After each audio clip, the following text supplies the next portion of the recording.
Ladies and gentlemen, 신사숙 여러분, 이제 패널 토론을 시작하도록 하겠습니다. 패널 토론에서는 challenges addressed in 기조연설에서 다룬 방향과 과제에 대해서 집중적으로 논의해 보겠습니다. 아주 훌륭하신 다양한 분야의 전문가분들이 무대 위에 자리해 주셨습니다. 아주 훌륭한 발표 패널 토론 기대됩니다. 그러면은 좌장님을 소개해 드리겠습니다. 박환일 본부장님, 과학기술정책연구원 글로벌혁신전략연구본부의 본부장님이십니다. very grateful to have six of our panelists 6분의 패널 분들이 온라인과 무대에 참여를 해 주셨습니다. 뜨거운 박수로 패널 분들을 환영해 주시기 바랍니다. 네, 박환일 본부장님. 네, 감사합니다. 여러분, 토론 세션에 참여해 주셔서 감사드립니다. 이제 인도 태평양 전략의 부상과 대응에 대한 내용에 대해서 패널 토론을 진행해 보도록 하겠습니다. 5분의 패널 분들이 현장에서 참여를 해 주셨고요. 한 분이 온라인으로 참여를 해 주셨습니다. 먼저 세 라운드로 토론을 진행해 보도록 하겠습니다. 각 패널 분들에게 5분 정도의 시간을 드릴 수 있을 것 같습니다. 각 라운드별로요. 시작하기 전에 패널 분들을 소개해 드리도록 하겠습니다. 제 오른쪽부터 시작하겠습니다. 잠시만요. 먼저 마르쿠스 갈라우스카스 국장님 연결되어 계시나요? 네, 연결되어 계시는군요. 먼저 마르쿠스 갈라우스카스 국장님을 소개해 드리겠습니다. 아틀란틱 카운슬 인도 태평양 안보국 국장님이시고요. 또 제 오른쪽으로 아피아 아칸트 연구원님, 호주 전략정책연구원에서 오셨고요. 또 이가타 아키라 교수님 자리해 주셨습니다. 도쿄대학교 교수시고요. 또 제 왼쪽으로 가보도록 하겠습니다. 유현정 연구위원님, 국가안보전략연구원의 지역전략연구실에서 오셨고요. 조용래 박사님, 과학기술정책연구원 과학기술외교연구단의 연구위원이시고요. 또 이경림 박사님, 과학기술정보통신부 미주 아시아 협력 담당관님이십니다. 오늘 참여해 주신 모든 분들께 너무나 감사드립니다. 그러면 첫 번째 라운드를 시작하겠습니다. 첫 번째 질문은요. We have the three presentations. 지금 세 분의 발표를 들으셨습니다. 그리고 아주 훌륭한 발표였습니다. 그러면 여러분들 모두 기억해 주시기 바랍니다. 발표 가장 중요한 주제가 무엇이었을까요? 먼저 송치웅 선임 연구원님께서는요, 인도 태평양 전략으로서의 핵심 그리고 신흥기술에 대한 대화, 한국, 미국, 인도 3국 협력에 대해서 말씀을 해주셨습니다. 또 송 박사님께서는요, 인도 태평양의 중요성을 강조해 주셨습니다. 그 외에도 이론적인 배경도 설명을 해 주셨죠. 그러면서 인도의 중요성 강조해 주셨습니다. 인도 태평양 전략에서 인도가 정말 중요하다라는 말씀도 해 주셨고요. 그리고 성경모 연구단장님께서 발표를 해 주셨던 주제는 현재 연구 중인 주제죠. 과학기술과 국가안보의 새로운 지평, 국가전략 기술, 정보 분석 체계의 기본 개념에 대해서 발표를 해 주셨습니다. 그리고 역사적 배경도 설명해 주셨습니다. 과학기술 그리고 또 국가안보에 대해서 설명을 해 주셨습니다. 또 성 박사님께서는요, 전통 그리고 비전통 안보 관련돼서 사례도 들어주셨습니다. 합성 바이올로직스 관련돼서도 설명을 해 주셨습니다. 또 마지막 세 번째 연사였던 줄리아 부 선임 연구위원님께서는 사이버 공간에서의 도전과 인도 태평양 설명을 해주시면서 사이버 안보의 세 계층, 피지컬, 로지컬, 버추얼, 물리적 그리고 온라인상의 여러 가지 차원에서 말씀을 해주셨는데요. 해저 광 케이블 관련돼서도 설명을 해주셨습니다. 왜 해저 광 케이블이나 이러한 3계층으로 구성된 사이버 공간이 중요한지 설명을 해주셨습니다. 그러면 첫 번째 질문부터 던져보겠습니다. 마르쿠스 갈라우스카스 국장님 질문 던집니다. 먼저 어떠셨나요? 지금 기조 발표 3개 들으셨는데요. 의견과 피드백 부탁드립니다. 통찰력 제공해 주셔도 되고요. 또 질문해 주셔도 됩니다. 기조 연자분들에게요. 코멘트를 먼저 국장님께서 해주고 나서요. 그리고 패널리스트 분들에게 제가 각각 1, 2분 정도 드리겠습니다. 네. 마르쿠스 갈라우스카스 국장님 진심으로 환영합니다. 참석해 주셔서 감사드립니다. 지금 워싱턴 DC죠? 지금 시간이 정말 늦을 것 같은데요. 새벽 1시인가요? 아주 늦은 새벽일까요? 밤일까? 죄송합니다. 제가 깨워드린 것 같은데요. 그러면 3가지 기조 발표 듣고요. 설명해 주시기 바랍니다. 시작해 주세요. 네. 박한일 박사님 감사합니다. 먼저 저를 초청해 주신 과학기술정책연구원에게 감사드립니다. 제가 직접 참석을 해야 되는데요. 일정상 한국에 가지 못해서 먼저 양해 말씀드립니다. 저는 사실 기술자 출신이라기보다는 전략가 출신입니다. 그래서 국방기술, 전략기술 이런 분에 있어서 지난 수십 년 동안에 연구해 왔습니다. 저는 다시 한번 강조드립니다. 제가 과거에 미 행정부 고위 관리로 근무를 했지만 제 발언이 절대로 미국 정부나 혹은 아틀란틱 카운슬 혹은 기타 조직을 대표하는 발언은 아닙니다. 제 사견입니다. 그러면 송 박사님 첫 번째 발표부터 설명드리겠습니다. 먼저 전략의 수준에서 시작을 해주셨는데요. 저도 송 박사님 발표에 대해서 한번 설명을 드리겠습니다. 지도 정말 재밌었습니다. 너무나 중요한 지도를 보여주셨죠. 주변 국가 이론에 대해 설명도 해주셨는데요. 저는 좀 다른 프레임을 제시하고 싶습니다. 현재 인도태평양의 정세를 좀 다른 측면으로 미국과 중국의 어떤 양극적인 전략 경쟁 구도로 보기보다는 다른 맥락으로 보고 싶습니다. 다른 제국주의나 혹은 냉전 시대의 역사 맥락에서 본다면 분명히 인도태평양 지역은 본질적으로 전쟁터입니다. 하지만 꼭 전쟁터라고 보면 안 된다고 생각합니다. 저는 그렇게 생각합니다. 왜? 첫째, 먼저 프리하고 자유롭고 개방된 인도 태평양 지역을 보면 시진핑의 독재 정권과 공격적이고 규범을 파괴하는 이데올로기를 내세운 중국 공산당이 자유롭고 개방적인 인도 태평양에 도전하는 것은요. 전통적인 제국 간의 충돌이 아닙니다. 중국은 이제 중국의 국익을 넘어서서 가고 있습니다. 특히 굉장히 공격적인 의제를 추구하고 있습니다. 시진핑 그리고 또 시 주석의 지지자들이 제시하는 것들은 굉장히 공격적입니다. 점점 더 분명해지고 있죠. 또 중국의 당 고위 관리나 혹은 등샤오핑이 통치하는 중국이라면 이웃 국가를 노골적으로 군사적으로 괴롭히지 않았을 것이고요.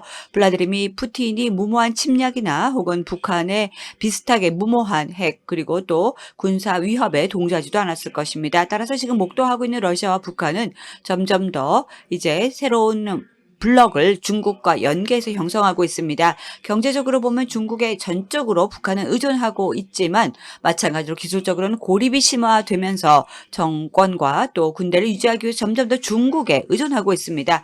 반면에 나머지 인도태평양 지역은 분명히 미국이 거의 지배하지 않으면서도 중국이 러시아와 북한에게 그렇듯이 미국이 인도태평양 지역의 다양한 동맹국 그리고 파트너에게 필수 불가결한 존재는 아닙니다.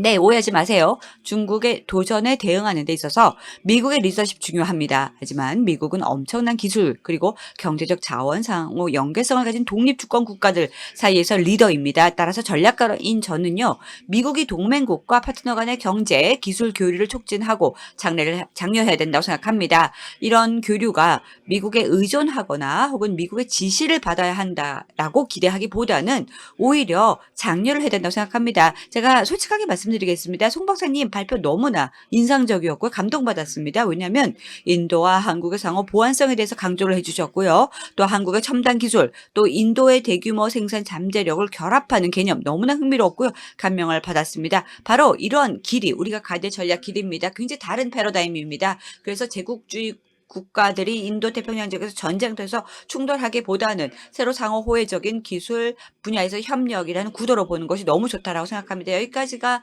제 인상이고요. 나머지 2개의 발표도 정말 제가 큰 감동을 받았는데요. 먼저 저는 첫 번째 송 박사님 발표에 대해서 먼저 언급을 하고 싶었습니다.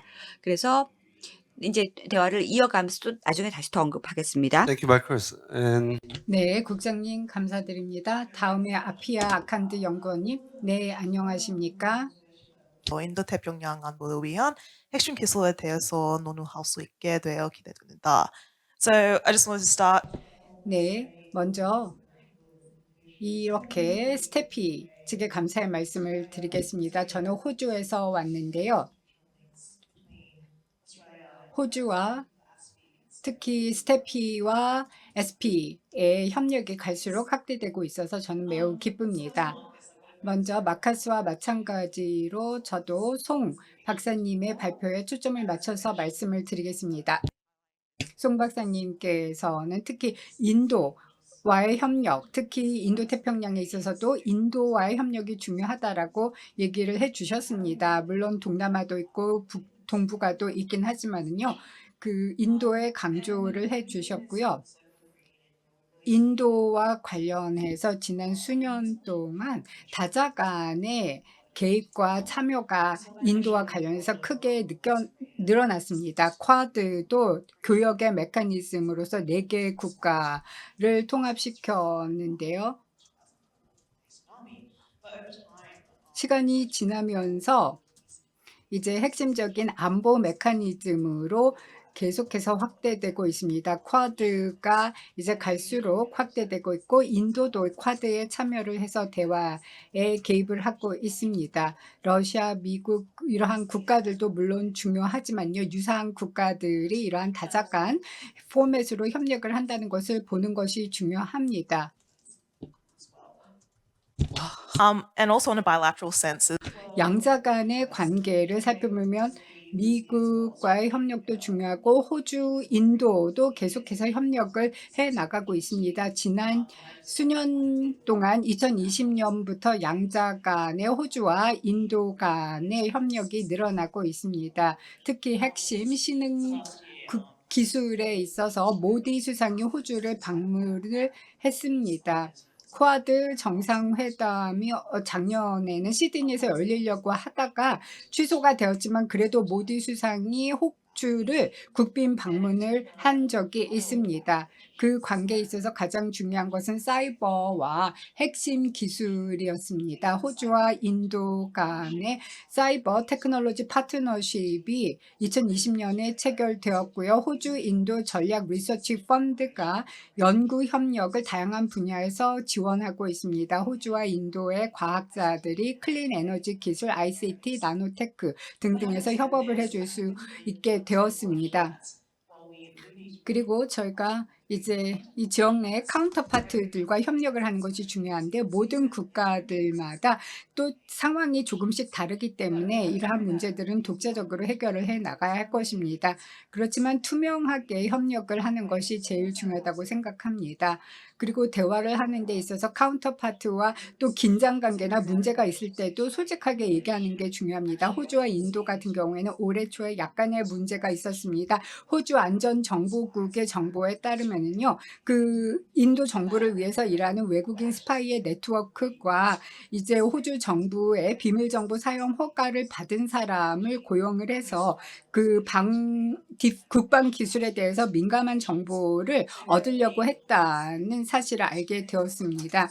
그래서 저희가 그 동남아시아 지역이라든지 인도 등 동북아 등 경제 기술 협력에 있어서 다변화를 추진하는 것이 매우 중요하다고 생각합니다. 다자 간 양자 간의 관계에 있어서 신중하게 상호 신뢰와 투명성을 기반으로 협업하는 것이 중요합니다. 핵심 기술이라든지 여러 분야에 있어서 그 민감한 부분을 다루는 것이기 때문에 솔직하게 투명성을 가지고 대화를 하는 것이 필요합니다. 네, 아피아 박사님 감사드립니다. 한국어를 잘하셔서 굉장히 놀랍네요. 네, 이가타 교수님. so much for inviting me. 저를 초청해 주셔서 감사드립니다. 저는 현재 동경대학교에서 교수로 일하고 있습니다. 세 분 발표에 대해서 한 분씩 코멘트를 하겠습니다. 먼저 송 박사님 발표 어떻게 지금 인태 전략에서 한국과 타 국가가 협력을 할 수 있을까? 또 핵심 신흥 기술에 대한 대화를 통해서 어떤 협력이 있는지 흥미롭게 말씀을 해주셨는데요. 일본의 입장에서 말씀드려 보겠습니다. 너무나 많은 프레임워크들이 생기고 있습니다. 핵심 신흥 기술과 관련돼서 뭐 쿼드도 있지만요. 그 외에도 칩4도 있고요. 또 IPEF도 있고요. CPTPP도 있고요. 또 그 외에도요. 또 안보와 관련된 대화도 있고 일본, 한국, 미국 3자 대화도 있고 정말 너무 많습니다. 이렇게 프레임워크가 많기 때문에 궁금한 게 있습니다. 과연 이런 프레임워크가 이렇게 많이 필요할까? 궁금합니다. 아니 외교관들이요. 숫자가 제한되어 있는데 이렇게 프레임워크가 많으면 도대체 외교관들이 얼마나 많이 회의를 참석을 해야 될까요? 그래서 반도체 이슈만 다룰 건가? 바이오나 AI는 뭐지? 이런 생각이 들었습니다. 그래서 거의 모두 주제별로 미니 레터럴, 뭐 다자 회의, 양자 회의 너무나 많은 것 같습니다. 뭔가 이런 미니 레터럴 회의들이 좀 융복합화돼야 되지 않을까 생각이 듭니다. 그 외에도 이제야말로 과연 올바른 관계가 뭘까? 이 모든 조율과 협력 또 핵심 신흥 기술에 대해서 올바른 입장이 무엇인가 생각을 해야 됩니다. 송 박사님께서요, 한국과 인도가 함께 손을 잡고 협력을 하자, 뭐 바이오 파마 쪽에 하면 좋겠다 이런 제안도 해주셨는데요. 과연 이게 말이 될까요? 정부가 민간 분야에게 자, 인도랑 협력해 이렇게 말할 필요가 있을까요? 아니, 민간 기업이 알아서 해야 되는 거 아닐까요? 그런 생각이 들었습니다. 왜냐하면 지금 안보 우려도 있고 또 정부가 할 수 있는 일은 어느 정도 제한적입니다. 지나치게 많이 개입한다는 것, 그게 오히려 안 좋은 아이디어가 아닐까 생각이 들었습니다. 그래서 과연 정부가 어느 정도까지 개입을 해야 될까? 핵심 신흥 기술과 관련돼서 과연 어느 정도까지 정부의 개입이 허용 가능할까? 이런 생각이 들었고요. 송 박사님께서는요. 예를 들어서 협력을 도모해야 된다라고 하셨는데요. 그거 말고 신흥 기술을 보호하는 것, 그래서 미니 레터럴 혹은 다자 간의 협력 중요하다 생각합니다. 그래서 궁금한 게 있습니다. 한국에서는 어떤 담론이 펴져지고 있나요? 외국으로 나가는 투자, 또 신흥 기술, 핵심 기술에 대해서 해외로 투자, 미국 말고요. 뭐 대EU 투자 혹은 대영국 관련 뭐 이런 지역의 투자 관련돼서 어떤 일들을 하고 있나요? 그래서 일본 입장에서 궁금합니다. 과연 어떻게 한국이 하고 있는가? 뭐 신흥 기술에 대해서 보호 같은 거 정부가 하고 있나? 한국 기업들은 어떻게 하나? 이런 생각이 들었습니다. 송 박사님, 아까 제안했던 프로젝트 너무나 중요한 프로젝트라고 생각합니다. 또 제 생각으로는요. 정말 환상의 아이디어입니다. 그리고 신테식 바이올로지 생각하는 것, 바이올로직 너무 중요하다고 생각합니다. 박사님. 왜냐하면 바이오 테크놀로지 같은 거 정말 중요한데요. 중국도 이미 앞서가고 있고 일본도 바이오 관련된 전략이 정말 많고요. 정부가 또 다양한 차원으로서 지원을 해주고 있습니다. 바이오 매뉴팩처링을 좀 더 도모하기 위해서요. 그래서 흔히 우리가 말하는 뭐 반도체, AI, 뭐 양자 말고 이렇게 바이오 쪽을 언급해 주셔서 너무 좋았습니다. 제안도 마음에 들었고요. 그러면 또 중요한 게 있습니다. 탤런트 개발, 인재 개발 너무나 중요하죠. 정말 전문가가 있어야 됩니다. 정책도 이해하고 기술도 이해를 하는 그런 인력이 필요합니다. 그래야지만 적절하게 평가를 할 수가 있습니다. 어떤 기술이 필요하고 어떤 기술에 대한 투자를 좀 더 우선순위를 매겨야 될까? 이걸 하려면 기술만 잘하는 게 아니라 정책도 이해를 해야 됩니다. 근데 굉장히 어렵죠. 이렇게 인재를 개발하기 위해서는요. 뭐 올해 평가를 했다. 근데 또 내년에 가면은요.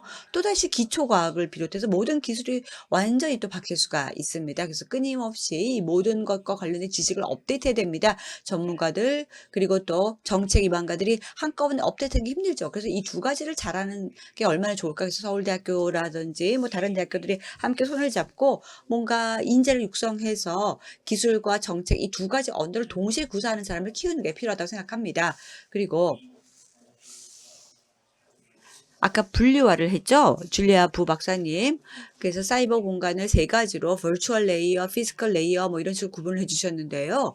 로지컬 레이어가 세 가지로요. 맞습니다. 점차적으로 지금 사이버 공간에서 국제 협력이 필요하고요. 많은 사람들이 관심을 기울이고 있습니다. 일본을 한번 볼까요? 일본 정부도 최근 들어서 새로운 정부 부처 간의 범부처 태스크포스를 만들었습니다. 그래서 어떻게 하면 좀 더 전략적 커뮤니케이션을 원활하게 할 수 있을까? 물론 새로운 건데요. 일본 정부도 서서히 이제 사이버 공간에 대한 관심을 갖고 좀 더 뭐 후쿠시마 바다랄까 이러한 부분에서 원전 사고도 있었고 여하튼 조금 더 어떻게 하면 해저 광케이블 쪽에서 솔루션이 있을까 생각합니다. 그래서 신흥이나 핵심 기술에 있어서 우리가 정보통신 기술에 대한 관심도 기울여야 됩니다. 예를 들어서 뭐 디스인포메이션 잘못된 것, 텍스트, 뭐 비디오, 영상 이 모든 걸 좀 더 자동화시켜서 좀 올바른 것을 찾고 잘못된 오역이나 거짓 정보를 막아야 될까? 어떤 방법이 있을까? 어떤 해법이 있을까? 고민을 해봐야 됩니다. 아니면 뭔가 자동화된 방법이 있어서 무조건적으로 정보가 유포되지 않도록 걸르는 기능이 있어야 될까? 이런 것도 고민을 해야 됩니다. 혹시 줄리아 부 박사님 좋은 아이디어가 있으면 좀 알려주세요. 우리가 그 신흥이나 핵심 기술에 대해서 좀 더 노력을 기울여야 필요가 있어서요. 정말 감사합니다. Thank you, Higata. 아키라 교수님 감사합니다. 네, 이제 유현정 연구위원님.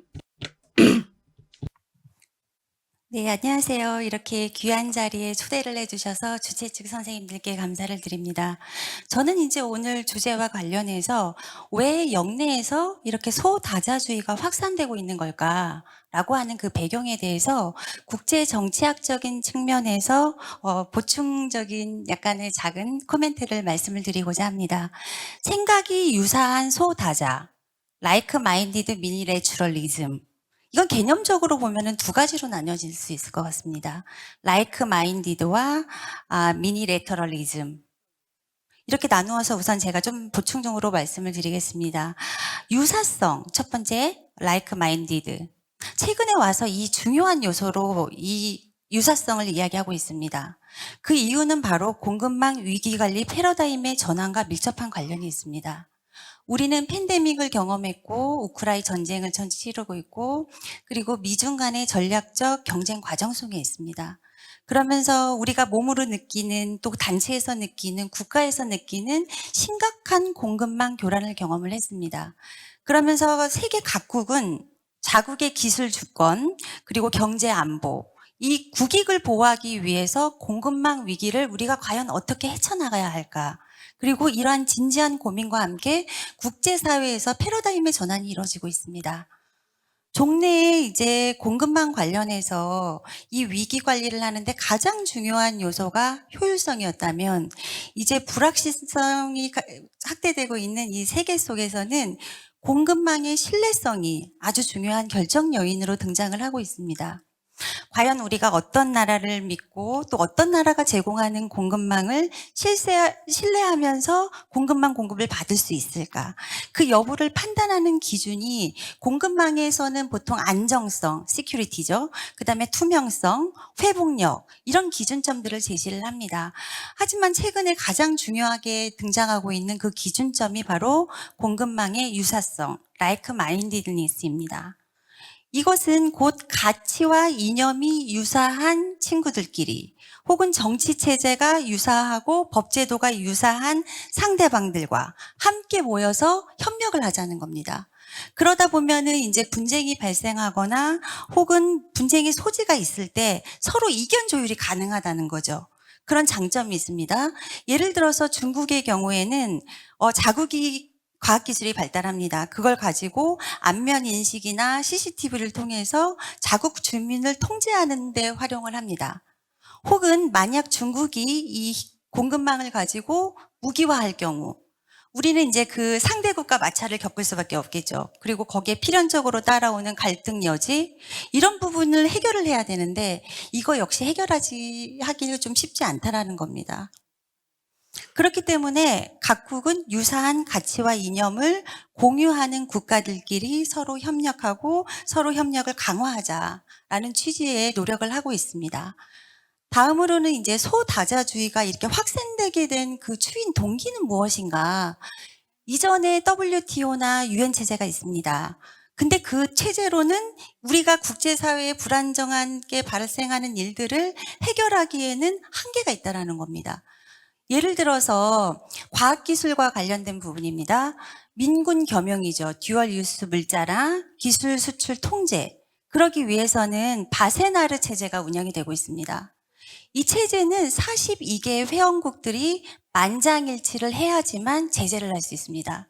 그래서 만약에 미국이 중국을 제재를 하고 싶어요. 근데 그 회원국 안에는 러시아가 있습니다. 그럼 러시아가 이거를 반대할 경우는 중국이 불법으로 수출과 관련된 행위를 해도 만장일치가 되지 않기 때문에 중국을 제재할 수 없는 거죠.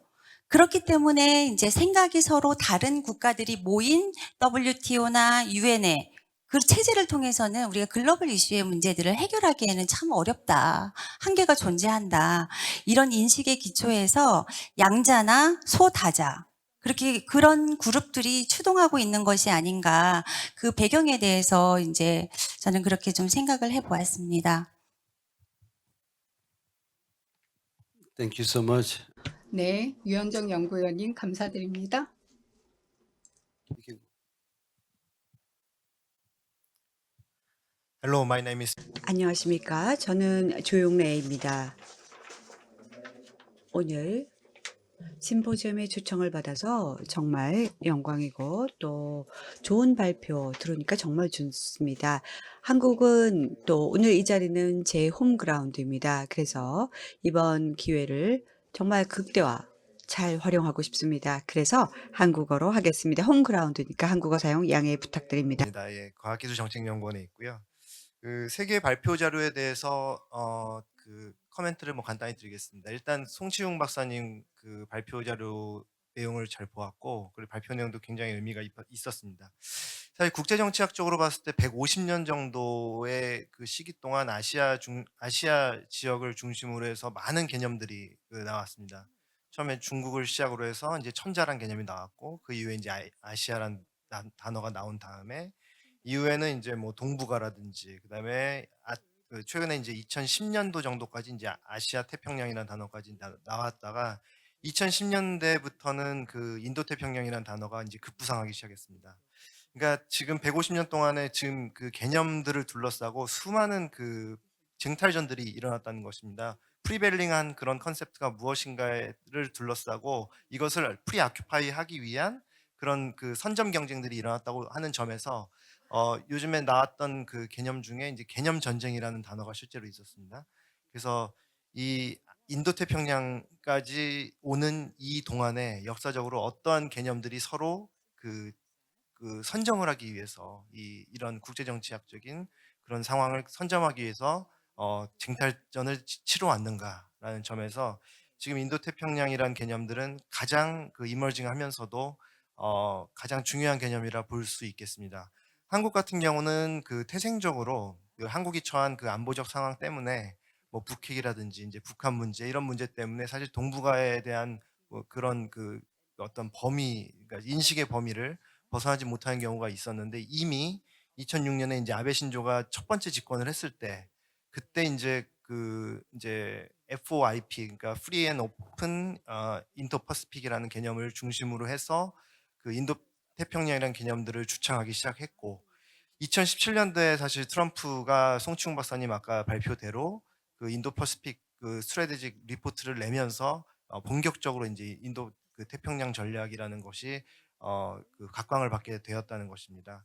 이런 점으로서 봤을 때 150년 동안 한 개념이 그 시대를 좌우한 거는 한 30년 정도, 평균 30년 정도밖에 안 됩니다. 그렇기 때문에 인도 태평이란 개념 자체도 언제 바뀔 수 있을지 모르는 그런 개념이라 볼 수 있지만 이런 무빙 타겟에 대해서 지금 우리의 인식은 아직 한국의 인식은 아직 지금 인도 태평양의 인식으로 전환되지 못한다고 하는 그런 학자들의 비판들이 많이 있다는 점에서 인식의 폭을 이제 확장시키는 그런 노력들이 필요하다고 볼 수 있겠습니다. 실제로 인도 태평양 지역 같은 경우는 전 세계 GDP의 64%를 차지하고 있고 그리고 무역량에 있어서도 46% 정도의 점유를 하고 있을 정도로 굉장한 그 지역이고 그런 지역이라 볼 수 있습니다. 그리고 여기서 나온 그 지금 개념만 하더라도 뭐 RCEP이라든지 CPTPP라든지 이런 굵직굵직한 지금 FTI 관련된 거대한 지금 그 FTA들이 지금 만들어지고 있습니다.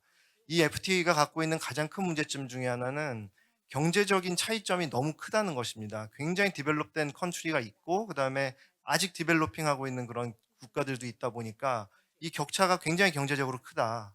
그러다 보니까 정치적으로도 고려해야 될 사항들이 너무 많은 그런 그 복잡한 그런 구조를 갖고 있습니다. 그래서 인위적이라는 그런 비판도 없지 않아 있습니다. 그럼에도 불구하고 과학기술이 갖고 있는 가장 큰 역할 중에 하나가 이런 경제적으로나 아니면 정치적으로나 갖고 있는 이런 그 갭들을 메워줄 수 있는 가장 중요한 그 도구로서 핵심 도구로서 활용될 수 있다는 점에서 이 과학기술의 역할이 얼마나 중요한지를 이제 알 수 있다는 것입니다. 그 와중에서도 안보를 좌우하는 그 첨단 기술이 갖고 있는 중요성은 뭐 말할 나위가 없다고 그렇게 볼 수 있겠습니다. 두 번째 성경모 박사님 발표하신 그런 그 내용들을 봤을 때는 그 저희가 이제 그 5년형 그 프로젝트로 하고 있는 그 신안보 시대 전략기술 진단 분석 체계 연구를 진행을 하고 있는데 올해로서 이제 2년 차입니다. 그 작년에 이제 했던 조금 그 이렇게 오픈 시켜 놓고 이제 좀 러프하게 이제 봤던 그런 내용들을 올해는 조금 더 이제 딥하게 좀 더 뎁스를 가지고 이제 연구하는 그런 분석 방식이라 볼 수 있겠습니다. 그 올해 같은 경우는 이제 작년 연구와의 연속성을 최대한 가지기 위해서 그 바이오 분야를 중심으로 해서 이제 분석을 하는데 분석을 하는 그런 방법론에 있어서는 작년보다 훨씬 좀 더 그 진보된 그런 방법론을 좀 만들어냈습니다. 그래서 분석 프레임워크를 그동안 이제 좀 쓰지 않았던 정책계에서 활용하지 않았던 그런 그 분석 프레임워크를 좀 유니크하게 한번 좀 고안을 해냈고요.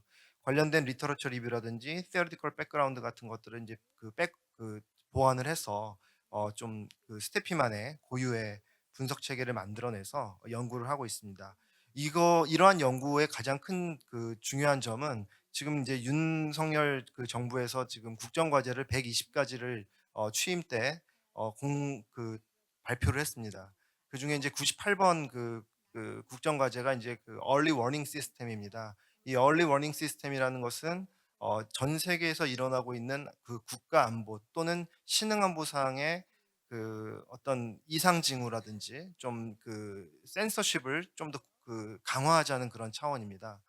그런 면에서 봤을 때 지금 그 얼리 워닝 시스템을 구축한다는 그런 어떤 첫발을 내딛는 그런 민간 띵크탱크 아니면 국가 정책 연구의 띵크탱크의 역할을 좀 나름대로 하고 있다는 점에서 나름대로 지금 그 성경모 단장님께서 발표하신 내용이 또 의미가 있다고 할 수 있겠습니다. 세 번째 이제 그 줄리아 박사님의 발표도 굉장히 재미있게 잘 들었습니다. 이 사이버 스페이스라든지 AI 문제, 그다음에 바이오 문제 같은 경우는 인간의 그 어떤 복원의 문제라든지 아니면 인간의 어떤 생활에 있어서 그 발생할 수 있는 그런 아주 직접적인 위협을 가할 수 있는 그런 기술이라는 점에서 굉장히 그 표준이라든지 그러니까 국제 표준이라든지 국제 규범이라든지 이런 것들이 굉장히 중요합니다. 그리고 인간의 건강 자체에 직접적인 위협을 가할 수 있는 바이오 같은 그런 성격을 갖고 있기 때문에 이 분야에 대해서는 끊임없이 국가가 계속 관리하고 그다음에 감독해야 되는 그런 성격이 굉장히 강하고 국제 표준에 있어서의 그 공조 체제 자체도 이쪽 분야는 특히나 중요하다고 볼 수 있겠습니다. 예, 이상입니다. 감사합니다. Thank you. 네, 조용래 연구원님 감사드립니다. 네, 이경림 담당관님. 저는 이경림입니다. 과학기술정보통신부에서 왔고요. 발표해 주신 모든 분들께 감사드립니다. 이렇게 중요한 이슈, 특히 과학기술 안보에 대해서 훌륭한 발표해 주셔서 감사드립니다. 그리고 과학기술정책연구원의 초대에 무엇보다도 감사드립니다. 먼저 몇 가지만 짧게 말씀을 드리겠습니다. 앞서 다른 패널 분들께서 훌륭한 얘기들을 많이 해주셨기 때문에요. 제가 드리고 싶은 말씀은 좀 실용적인 것들입니다. 저는 정부 측에서 왔기 때문에 그 과학기술 국가 안보를 지원하는 국가 부처의 입장에서 이 CET 대화는 매우 중요하면서도 새로운 대화이면서 과학기술과 국가 안보의 갭을 채워줄 수 있는 아주 좋은 실험이라고 생각이 됩니다. 그런데 지금 현재 이 국가 안보와 또 과학기술 그리고 또 전통적인 과학기술의 협력을 구분하기가 지금 현재로서는 쉽지 않습니다. 양자 간의 관계에 있어서는 저희가 상당히 많은 과학기술에 대한 공동 위원회 활동을 진행하고 있습니다. 차세대 핵심 신흥 기술 대화는 국가안보실과 또 국가안보 문제를 같이 연동해서 얘기를 할 수가 있고, 또 지금 현재 과학기술 안보를 다 같이 엮어서 얘기하기는 좀 힘든 상황입니다. 그래서 차세대 핵심 신흥기술 대화는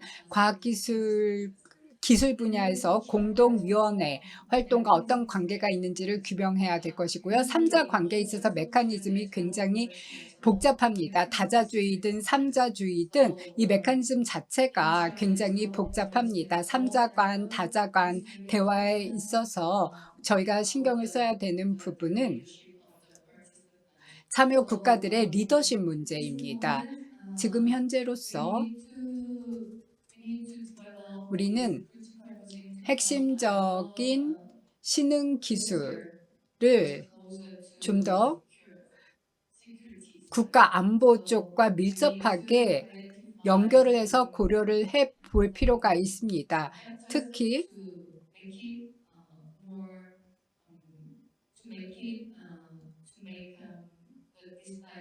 이러한 대화를 좀 더 국가 안보 차원에 초점을 맞출 수 있도록 필요한 요소가 무엇인지를 생각해 봐야 될 것이고요. 다음 연설문, 다음 프레젠테이션과 관련해서 여러 가지 국가 안보 전략 기술을 고려할 수 있는 좋은 지표를 발표해 주셨는데요. 모든 지표들이 동일한 가중치를 가지는 것은 아닌 것 같습니다. 지표마다 가중치가 조금씩 다른 것 같았는데요. 제가 생각하기에는 정책 수립 관점에서 봤을 때 저희는 정량적인 것들을 선호합니다. 정성적인 것보다는 정량적인 것을 선호하는 경향이 있는데요. 이러한 지표들이 정량화될 수 있는지, 아니면은 가중치를 부여할 때 국가 안보에 미치는 임팩트에 따라서 가중치를 부여할 수 있는지 궁금합니다. 또 사이버 보안과 관련해서 좀 더 총체적인 접근 방식이 필요하다고 말씀을 해주셨는데 정말 좋은 말씀이라고 생각이 듭니다. 물리적, 논리적, 가상의 레어에 있어서 우리가 총체적으로 접근할 필요가 있습니다. 정책 수립 관점에서 봤을 때 그 제도적인 측면도 매우 중요합니다. 증진을 시키기 위한 정책과 또 규제를 위한 정책이 있을 텐데 둘 사이에 균형점을 찾는 것이 항상 쉬운 것은 아닌데요. 제도적인 측면에 대한 고려도 부탁을 드리겠습니다. 감사합니다. 네, 이겸님 담당관님 감사드립니다. 모든 패널 분들께서 철저하게 그 발표 자료를 검토하시고 아주 통찰력 있는 그리고 심오한 발언을 해주셨습니다. 그리고 모든 패널 분들께서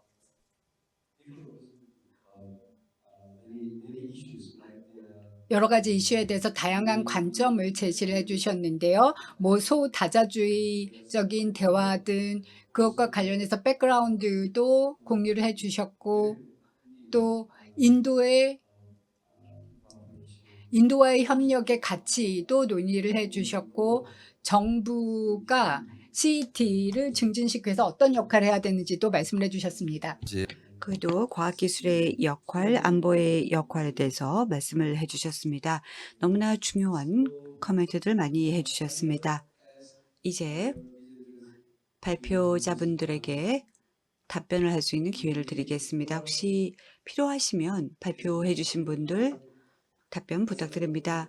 먼저 송치훈 박사님 많은 질문들이 나왔고 코멘트도 나왔는데요.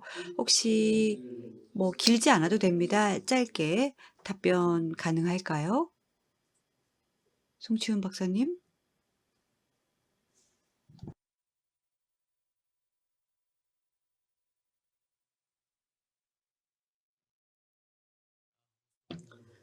네, 감사합니다. 먼저 정말 소중한 코멘트들 제 발표에 대해서 해주셔서 감사드립니다. 먼저 첫 번째 마르쿠스 구스 국장님, 저도 국장님 발언에 전적으로 동의합니다. 정치적 환경, 또 현재 경쟁이 어떻게 이루어지고 있는지, 헤게모니식 전쟁이 지난 한 200년 동안에 정말 많이 바뀌었죠. 그렇지만 가장 중요한 것은 최근 들어서 지리학적, 지정학적 여러 가지 변화가 정말 중요합니다. 그래서 제가 제 발표를 통해서 첫 번째 장에서 지정학을 강조했던 겁니다. 그리고 또 죄송합니다. 아카라 교수님, 프로모터와 프로텍터, 그러니까 촉진하는 것과 보호하는 것의 중요성을 말씀해 주셨고요. 그리고 또 비즈니스를 하시는 분들, 그리고 또 그러니까 민간이죠. 또 정부 분명히 각각 할 일이 있을 것입니다. 정부는 앞장서지 말고 막후에서 해야 될 역할이 분명히 있을 것입니다. 혹시 민간 기업들의 이해에 해가 된다든지 뭔가 분쟁의 소지가 있다라고 한다면 정부가 그때그때 뭔가 도움을 준다든지 개입을 줘야 되지 않을까 하는 게 제 생각입니다. 또 다른 패널 분들께서도요, 계속해서 인도의 중요성을 강조해 주셨는데요. 맞습니다. 너무나 중요합니다. 정치, 경제적 국가들의 상태를 봤었을 때 정말 중요하죠. 경제적으로, 기술적으로 협력을 해야 됩니다. 그리고 또 정치적으로 한국과 인도는 여전히 협력이라는 차원에서 아직은 좀 뒤처져 있습니다. 좀 더 개선될 필요가 있습니다. 그래서 제가 인도와 한국이 전진해 가야 된다. 협력도 좀 더 해서 견실하고 돈독한 협력 관계가 필요하다라고 말씀을 드렸던 겁니다. 네, 여기까지가 제 말씀이고요. 다시 한번 코멘트 감사합니다. Thank you. 감사합니다. 성경무 박사님.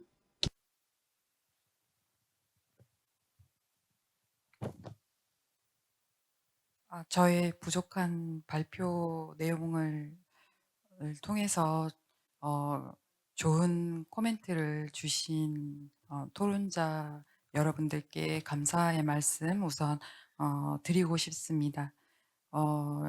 일단 이가타 아키타 교수님께서 하신 말씀 가운데에 정책 부분을 이해하는 사람과 기술을 이해하는 사람이 이제 동시에 필요한 그런 상황이고, 한 사람이 정책과 기술을 모두 이해하기는 참 어려운 상황입니다. 그래서 제가 오늘 발표 자료 말미에 의사결정 과정에서 관련 신흥기술 관련 전문가들과 싱크탱크의 적극적인 역할을 언급한 바 있습니다. 이제 그 신흥기술의 발전이 한 국가를 위협하는 이런 신안보 시대가 되었기 때문에 정부가 과거에 여러 가지 정책들을 통해서 신흥기술과 또 관련된 협력을 주도하였던 데 반해서 이제는 민간과 협력해야 될 필요성도 더 높아졌고, 그리고 정책의 심화도 필요한 상황입니다. 그 뜻은 정책을 만들어 나가는 데 있어서 비용이 더 높아진다는 말씀을 드리고 싶은 거고요. 작년에 제가 참여했던 시드니 다이얼로그 에서도 아스피를 통해서 싱크탱크의 역할과 정부의 투자 중요성을 강조한 바 있었습니다. 그래서 한국에서도 앞으로 신흥기술과 관련된 협력이 어떻게 보면은 과학기술 협력을 넘어서 외교, 안보, 그리고 정치적인 문제까지 될 수 있기 때문에 정부와 또 관련된 전문가 그리고 싱크탱크의 적극적인 역할이 필요하지 않을까 합니다. 예. 감사합니다. Thank you. 감사합니다. 네, 줄리아 부 박사님. 네, 질문해 주셔서 감사드립니다. 기술적 솔루션이 분명히 있을 겁니다. 그래서 가짜 영상, 이미지 파악하거나 어떤 건 진짜 행동인지를 구분할 수 있을 것입니다. 예를 들어서 기술이 한 발자국 더 앞장서서 발전한다면 기술 발전의 반대파들, 그러니까 적들이 얼마든지 누군지를 파악할 수 있을 것입니다. 플랫폼 기술 개발을 통해 가능하겠죠. 정보 운영을 할 때 주로 어떻습니까? 우리가 공개적인 도메인에서 뭐 미국 대선 11월 달이 어떻다 그러면서 페이스북이나 트위터 같은 데서 내용을 확보를 하죠. 그런데 우리가 목도하는 것은요, 사실 빙산의 일각입니다. 지금까지 이건 가짜 뉴스 아니야, 이건 뭐지, 이상하다라고 하는 건 정말 일부에 불과합니다. 정말 많은 것들이 가짜 뉴스들이 있죠. 이게 정말 뉴스 플랫폼에서 이루어지는 건지 아니면 왓츠앱에서, 텔레그램에서, 시그널에서 서로 주고받는 문자가 이렇게 퍼진 건지는 모르겠습니다. 그래서 분명히 이런 영향력을 끼칠 수 있는 채널들을 우리가 파악을 해야 되겠죠. 그리고 아까 이 박사님께서 질문해 주셨죠. 제도적 우선순위를 매기는데 우리가 균형을 잡자, 사이버 공간에서 해 주셨는데 바로 그러한 이유 때문에요. 그래서 제가 강조했던 겁니다. 각기 다른 정부 부처들도 각기 다른 목표가 있기 때문에 가장 좋은, 제가 가졌던 최고의 대화는 정부와 각기 다른 정부 부처가 한자리에 모여서 범정부적인, 뭐 예를 들어서 민간 기업이나 학계 전문가들까지 한자리에 모으는 거죠. 그래서 모든 전문가들 한자리에 있으면은 정부 정책 기반자는 물론이고요. 민간 기업 전문가들이 와서 같이 의견 교류를 하는 겁니다. 이게 제가 아까 솔루션으로 제안했던 것입니다. Very much. 네, 감사합니다. 네, 모든 발표자 여러분들 답변 감사드립니다. 그러면은 두 번째 라운드로 넘어가 보도록 하겠습니다. 오늘 아주 다양한 분야의 전문가 분들이 참여를 해 주셨는데요. 그리고 인도태평양의 핵심 국가들도 다 참여를 해 주셨습니다. 호주, 일본, 한국에서 다 참여를 해 주셨고 여러분들의 전문 지식 분야도 또 다양합니다. 그래서 패널 분들께 질문을 드리고 싶습니다. 좀 더 상세한 인도태평양 전략에 대한 내용을 다뤄보겠는데요.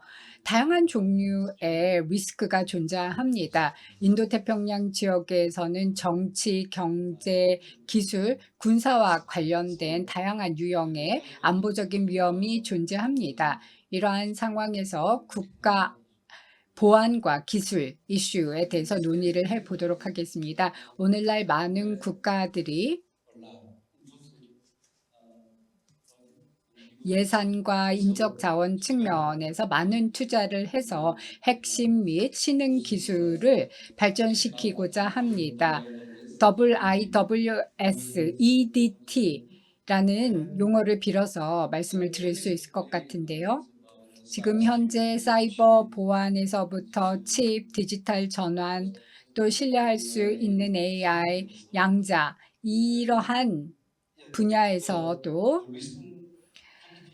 기술이 안보에 큰 영향을 미칠 수 있습니다. 이러한 기술 개발을 위한 경쟁이 인도태평양에서 큰 영향을 미치고 있고 또 그 안보와 관련된 리스크 레벨을 높일 수 있습니다. 또 한편 많은 국가들은 새로운 기술을 활용을 해서 리스크를 줄이고자 노력하고 있습니다. 그리고 이런 경우에는 기술을 하나의 중요한 툴이나 수단으로 활용할 수 있을 것입니다. 인도태평양 전략을 실행하는 과정에서 중요한 툴이 될 수 있을 텐데요. 여러분께 다시 한번 질문을 드리겠습니다. 아주 구체적인 질문인데요. 마커스 국장님께 먼저 질문을 드리겠습니다. 미국이 현재 다양한 전략이라든지 다자 간의 플랫폼, 쿼드라든지 어커스를 실행하고 있는데 이러한 부분에 있어서 쿼드와 어커스가 어떤 의미를 가질까요? 특히 기술적인 측면에서요. 그리고 CET 차세대 핵심 신흥 기술이 인도태평양 지역에서의 힘의 균형에 어떤 영향을 미친다고 보시는지요?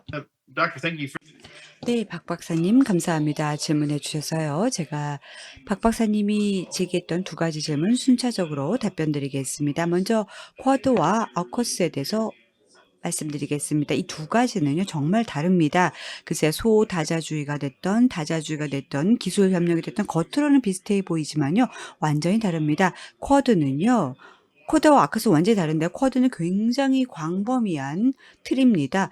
물론, 국가가 몇 개 없다라고 생각하겠지만요, 전반적으로 공통의 관심사를 가지고 있지만 제도화된 공식 협력이 거의 없는 광범위한 구조입니다. 다양한 이슈를 다루면서 기술 분야를 다루고 있습니다. 그런데 어커스 같은 경우는 호주, 영국, 미국 간의 삼국 관계 아주 강력하죠. 또 매우 광범위하지만 새로운 어커스 협정을 보게 된다면요. 비교적 굉장히 편협된 협소한 구조입니다. 왜냐? 주로 주력하고 있는 것은요. 방위기술 개발, 특히 오로지 국방과 관련된 방위와 관련된 기술 개발 생산에 초점을 맞췄습니다. 그래서 쿼드와 오커스 간의 가장 큰 차이죠. 공통 관심이 있지만 역할이 다른 거죠. 다시 강조합니다. 쿼드는 굉장히 광범위하지만 사실 제도화된 공식 협력이 없고 그리고 기술 분야만 다루고 또 어커스는 오로지 방위기술 기술 생산에만 초점을 맞춘 겁니다. 그러면 전반적으로 쿼드는 회원국 간에 혹은 또 회원국 간 말고도 뭐 예를 들어서 다른 인도태평양에 있는 국가들과 함께 장벽을 허물 수 있는 잠재력을 갖고 있습니다. 여기에 인도, 일본 간의 기술 공유 장벽이 허물어질 수가 있죠. 제가 이름을 제대로 발음하는지 모르겠는데 호주에 아주 유명한 분석가가 있습니다. 가이 보케스타인이라는 분인데요. 이분이 네, 지금 여기 두 번째 패널리스트 분이 아피아 아칸디 연구원이 호주 출신이죠. 제 발음이 맞았는지 한번 확인해 주세요. 여하튼 가이 보켄스타인이라는 분이요. 이런 말을 했었습니다. 작년에 ASPI에서 더 스트래티직 리스트에 기고한 글인데요. 이렇게 말하더군요. 미국과 호주는 일반적으로 기술 개발을 위해 함께 일하는데 익숙하지만 일본과 인도는 전통적으로 협력에 굉장히 신중하다. 이런 말을 했습니다. 그러면서 쿼드는 인도태평양 전역에 걸쳐서 정말 안전하고 탄력적인 통신 인프라, 커뮤니케이션 인프라를 갖고 있다. 그러면서 여기에 뭐 기존의 RAN 네트워크만큼 안전한 방식으로 구축하는 개방형 무선 액세스 네트워크 기술 채택이 포함된다. 이런 말을 했었습니다. 그렇다면 이게 뭐냐? 중국식 기술을 통신 기술에 채택하는 것을 싫다라는 개념이죠. 그래서 쿼드가 이제 정말 리더 역할을 할 수 있다라는 그런 함의가 담겨져 있고요. 세 번째, 쿼드가 강조하고 있는 것은 바로 회원국 간의 기술 투자를 촉진하는 겁니다. 여기에는요, 쿼드 투자라고 할 때는 쿼드 국가 그리고 인도태평양 전역에 있어서 핵심 신흥 기술에 대한 민간 부분 투자를 촉진하는 것을 목표로 하는 비정부 네트워크인 쿼드 투자자 네트워크 그리고 쿼드 기술 비즈니스 및 투자 포럼들이 들어갑니다. 그래서 쿼드가 분명히 뭐 스탠다드랄까 이런 분야도 같이 협력을 할 수 있다는 뜻입니다. 그래서 가장 중요한 것은 쿼드가 주요 및 핵심 신흥 기술에 대한 원칙과 표준을 장려하고 있다는 점이고요. 쿼드는 투명성, 개방성, 보안, 상호 운영성 등 가치를 바탕으로 국제 기술 표준의 공동의 비전을 담고 있는 주요 핵심 신흥 기술 표준의 원칙 공동 성명서를 냈고요. 어커스는 방위 기술의 연구 개발 생산 실전 배치에 집중한다는 점이 상대적으로 범위가 굉장히 좁고요. 호주에서는 가장 잘 알려진 핵 추진 잠수함 같은 게 있지만 재래식 무장을 갖춘 공격형 잠수함이 바로 가장 중요한 핵심입니다. 필러 2를 보시면은요. 예를 들어서 지금 미국과 영국 잠수함이 작전 배치를 어떻게 할 건가, 또 호주를 위해서 앞으로 국방 방위를 위한 훈련이나 뭐 유지보수 인프라 개발을 시작으로 해서 그다음에 어디까지 갈 것인가. 호주가 미국에 건조했던 버지니아급 잠수함을 구매했죠. 그래서 이걸 운영하고 유지보수하는 거 어떻게 할 것인가. 그리고 또 군국주를 어커스가 같이 공동으로 설계한 잠수함을 공동으로 생산, 운영, 유지보수하는 그러한 20년에 걸친 최적의 경로를 갖고 있습니다. 또 필라 2는요. 훨씬 더 광범위하고 8개의 워크스트림이 들어가 있고요. AI, 자율성, 기술 사용해서 의사결정 프로세스 속도, 정확성 개선하고요. AI 기반 위협을 방어합니다. 여기에서는 경쟁이 치열한 환경에서 자율이나 AI 지원 시스템을 채택하고 회복, 복원력을 높이는 데 초점을 맞추고 있습니다. 그 외에도 자율 수중 시스템을 포함한 수중 기능도 들어가고요. 그리고 또 전자전 극초음속, 반극초음속 미사일 능력, 또 고급 사이버 기능, 혁신의 상용 기술을 통합하는 거죠. 그래서 뭐 이런 다양한 기술도 들어가고요. 그 외에도 정보 공유 정말 중요합니다. 오커스 얘기했었어요. 왜 중요한가? 그 이유는요. 다른 워크스트림 같은 경우는 그냥 기존의 정보를 공유하되 좀 확대하고 가속하는 건데 필라2 같은 워크스트림을 활성화하기 위해서는 정말 중요합니다. 그래서 어커스 필라2에서 워크스트림이 특정 프로젝트에 국가를 추가할 수 있다는 점에서 매우 독특합니다. 하나 어커스 필라2가 왜 이렇게 중요한가? 필라1과 완전히 다릅니다. 왜냐하면 추가적인 국가가 들어올 수 있도록 문호를 열어두었습니다. 그래서 예를 들어 보겠습니다. 뭐 한국도 포함될 수가 있죠. 그래서 저는 이렇게 강조드리고 싶습니다. 한국이 얼마든지 어쿠스가 추진하는 프로젝트 필러2 워크스트림에 들어갈 수 있다는 거죠. 이게 첫 번째 질문에 대한 답변이고요. 이제 두 번째 질문에 대한 답변을 말씀드리겠습니다. 네, 맞습니다. 먼저 핵심, 신흥 기술들 분명히 절대적으로 인도태평양의 힘의 균형에 중요한 역할을 하는 것입니다. 저는 확신합니다. 하지만 단순하게 새롭고 더 인상적인 뭐 민간적인 혹은 군사적인 어플리케이션을 제공하는 첨단 기술뿐만이 아니라 대규모로 더 빠르게 생산할 수 있고 더 효율적이고 더 저렴한 기술을 가능케 하는 기술도 마찬가지죠. 그래서 예를 들어서 대규모로 빠르게 생산할 수 있는 더 효율적이고 저렴한 기술을 가능하게 한다라고 한다면 뭐 소위 말하는 최첨단에 대한 우위를 유지하는 것만으로 충분하지 않고요. 또 이러한 기술이 보다 더 광범위하게 채택되고 또 완전히 신뢰될 수 있거나 혹은 비용 효율적으로 할 수 있도록 성숙되도록 하는 거 정말 중요합니다. 이렇게 된다면 분명히 군사적인 요소도 있겠죠. 무인 차량이나 첨단 미사일 그리고 또 뭐 경쟁과 분쟁 뭐 이런 데서 분쟁을 억제하거나 싸우는데 중요한 역할도 할 수 있고요. 그 외에도 또 기술 개발, 기술 개발도 들어가겠죠. 뭐 양자, 역학 그리고 3D 프린팅 기술 이 모든 것들도 다 AI를 활용할 수 있을 것입니다. 비군사적인 경쟁에 있어서도 마찬가지로 장기적인 특성을 고려해 볼 때 중요합니다. 그러면 이러한 어플리케이션들 그리고 또 직접 우리가 스케일 있게 운영을 효율적으로 하게 된다라고 하는 거 정말 중요합니다. 왜냐 워낙 지리적으로 봤었을 때 인도태평양이 광범위하잖아요. 그래서 단순하게 전략적 경쟁 인도태평양 지역에서 말고 그 또 분쟁이 생길 수도 있기 때문이죠. 그래서 AI와 관련돼서 제가 하나 더 말씀을 드려보고 싶습니다.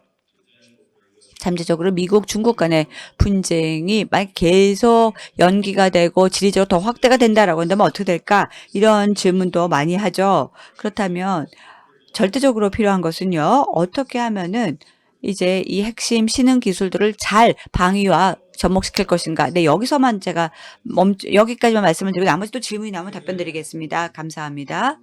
Question goes 네, 다음 질문은 아피아 아칸다 그리고 이가타 교수님, 이경린 담당관님께 드리도록 하겠습니다.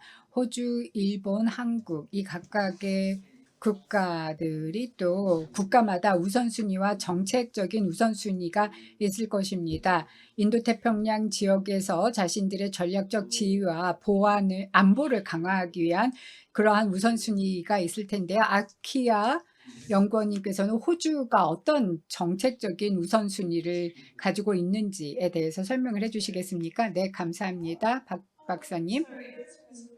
이 질문에 대해서 답변을 드리기 위해서 저는 호주의 양자 기술에 대해서 말씀을 드리겠습니다. 국가 안보적인 차원에 있어서 양자 기술은 굉장히 중요합니다. 그리고 이 역량을 구축하기 위해서 많은 노력을 하고 있는데요. 호주뿐만 아니라 전 세계적으로 양자 기술 또 양자 연구 개발에 많은 관심과 투자가 집중되고 있습니다. 양자 기술이 앞으로 더욱 활용도가 높아질 거로 예상이 되고 있는데요. 호주는 지정학적인 측면에서도 양자 산업의 중요성을 깨닫고 양자 산업에 많은 자원을 투자하고 있습니다. 양자 기술은 다양한 부분의 민간 군용으로 사용이 될 수 있습니다. 퀀텀 센서라든지 커뮤니케이션, 퀀텀 컴퓨팅에서도 사용이 될 수가 있고요. 군사적인 측면에서 보면은요, 뭐 국방력이라든지 다양한 지역 내의 밀리터리 애플리케이션으로 사용이 될 수가 있고요. 또 이 양자 기술을 통해서 장거리에 걸쳐서 군사 정보를 안전하게 암호화시켜서 보낼 수도 있습니다. 그렇지만 호주뿐만 아니라 또 대한민국, 일본, 영국, 미국이 이러한 기술에 모두 힘을 쏟고 있습니다. 그렇지만 우리의 적국도 이러한 특히 중국도 양자 기술에 크게 투자를 하고 있고 지난 2년 동안 집중적으로 개발하기 위해 노력하고 있습니다. 그래서 중국에서도 굉장히 많은 연구를 하고 있습니다. 그뿐만 아니라 다른 핵심 기술에서도 연구를 하고 있죠. 그리고 많은 대학이나 연구 기반에서도 그 많은 예산을 집중하고 있습니다. 마커스께서 이미 얘기를 하셨듯이 양자 기술은 오커스 필러 2에서 언급이 되고 있습니다. 하이퍼소닉과 같은 AI 기술에도 양자 기술이 사용이 되고 있고요. 그리고 3자 관계에 있어서도 양자 기술이 중요하게 주목을 받고 있습니다. 핵심 기술, 특히 양자 기술과 관련해서 호주는 최초의 퀀텀 전략을 발표한 바 있습니다. 호주는 중견 국가로서 또 저희가 가장 중요하게 생각하는 것 중에 하나가 핵심 기술을 구축을 해서 또 국내 기술 기반을 통해서 회복 역량을 확보한다는 것입니다. 그리고 기술의 상용화 부분에서 호주가 좀 고분분투를 하고 있는데 상용화가 적극적으로 실행이 되어야 될 것입니다. 호주 대학에 보면은요, 전 세계적으로 뭐 최초로 대학원 과정을 제공하는 경우도 있습니다. 그리고 호주에는 센터 오브 엑셀런스도 양자 기술에 대해서 수립이 되어 있고 또 다양한 자원을 지원을 하면서 양자 기술 개발에 힘을 쏟고 있습니다. 그런데 여기에서 중요한 것은 강력한 연구뿐만 아니라 또 상용화가 필요합니다. 어떻게 하면 우리가 가지고 있는 양자 분야의 기술을 시장에 출시할 수 있을까? 그러한 측면에 있어서 유사국, 대한민국 같은 경우에는 상용화에 뛰어난 국가라고 할 수가 있습니다. 그래서 한국에서는 민간 부분이 기술 상용화를 잘하고 있기 때문에 호주와 협업함으로써 혜택을 볼 수가 있습니다. 그리고 호주의 국가 안보 차원에서 저희는 해외 인재들을 영입해서 호주 대학에서 교육을 하는 프로그램을 적극 실행하고 있는데 대학을 끝나고 난 다음에 해외로 갔을 때 다른 국가에 취업을 해서 두뇌의 유출이 발생할 수도 있는데 호주에서 교육만 받은 것이 아니라 호주에서 취업까지 해서 연구할 수 있는 활동을 만들기 위해서 노력하고 있습니다. 호주의 양자 전략과 관련해서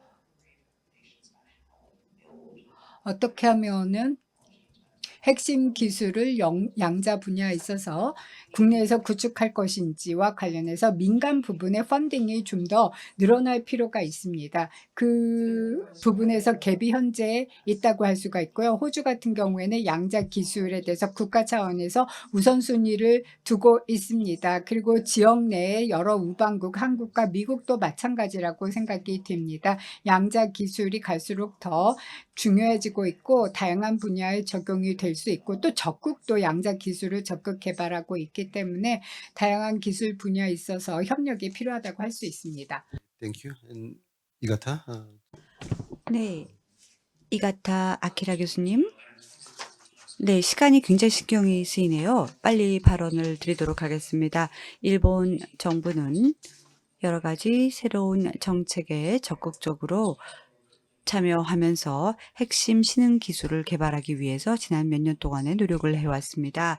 가장 두드러지는 거는요, ESPA, 에스파 경제 안보 촉진이라는 법을 2년 전에 제정하고 통과시켰습니다. 여러 가지 법을 하나로 통합시킨 것이죠. 그런데 에스파 법 안에 가장 두드러지는 것이요, 바로 핵심 및 신흥 기술과 관련된 내용입니다. 아이디어가 뭐냐? 바로 정부는 한 20억 달러 정도 어치의 새로운 지원금을 제공하는 것입니다.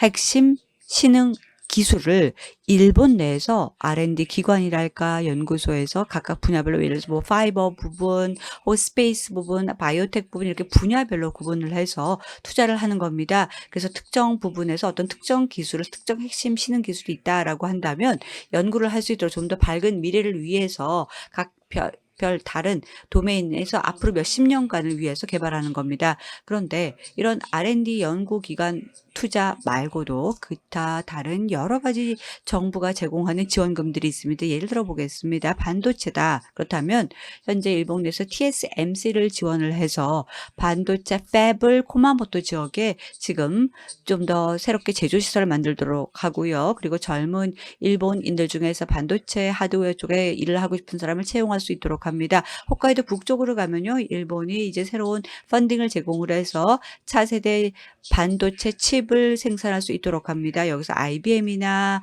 다른 미국, EU 국가들, 기업들이 상주하고 투자 활동할 수 있도록 합니다. 그리고 또 아까 캐나다에서 오신 분께서 말씀해 주셨던 것처럼요. 일본도 저희들만의 AI 연구소를 만들고자 합니다. 그래서 적극적으로 타 기관과 협력을 하죠. 양자도 마찬가지입니다. 지금 미국에서 말씀했던 것처럼요. 지금 IBM이 후원금을 주어서요. 한 4만 명 정도의 전문가, 양자 전문가를 15년 동안 육성할, 지금 숫자가 기억 안 나네요. 그래서 여하튼 탤런트, 인재 육성을 위해서 투자를 하고 있습니다. 이만큼 일본은 계속해서 일본의 바이오 제조를 위해서 한 23억 달러 정도 지속 가능한 에너지, 지속 가능한 재생에너지 등등 기술 등에 투자를 하고 있습니다. 소다자 협력 제가 중요시 말씀을 드렸죠. 정보 공유나 ICT 분야에 있어서 일본이 한 2, 3주 전이로 기억하는데요. 새로운 경제, 안보, 정보, 클리어런스 제도를 만들었습니다. 이게 뭐냐? 바로 정보 공유를 위해서 서로 조율하자라는 겁니다. 기술적인 이슈를 해결하는 거죠. 쿼드가 됐던 어커스가 됐던죠. 장벽을 제거하고 서로 정보 공유를 하도록 원활하게 하도록 하는 것입니다. 핵심과 신흥기술 협력을 도모하기 위한 겁니다. 감사합니다. 이가타? 네, 이경님 담당관님. 먼저 대한민국 정부가 과학기술 정책을 증진시키기 위해서 하고 있는 활동에 대해서 말씀드리겠습니다. 최근 들어서 저희가 세 가지 대표적인 이니셔티브 AI, 퀀텀, 그 합성 생물학과 관련된 이니셔티브를 발표했는데요. 이 부분에 있어서 국가 차원에서 현재 상황을 반영하고 있습니다. 도전과 기회를 반영하고 있는데 지금 현재 대한민국 정부는 안보 문제를 좀 더 이러한 기술 분야에서 전략적인 문제로 다루고자 하는데요. 과학기술의 성격 때문에 개방성이 중요합니다. 그런데 먼저 전략적 위치를 이러한 기술 분야별로 파악하기가 쉽지 않은데 그래도 이러한 기술이 안보에 미치는 임팩트를 파악하기 위해 노력하고 있습니다. 과거에는 저희가 효율성만 생각을 했습니다. 그래서 다양한 종류의 국가 협력을 증진시키는 데 있어서 효율성을 집중적으로 증진을 시켰는데 이제 국가 안보 문제에 있어서는 유사 입장국들과 협력을 증진시켜 나가고 있는데요. 여기에서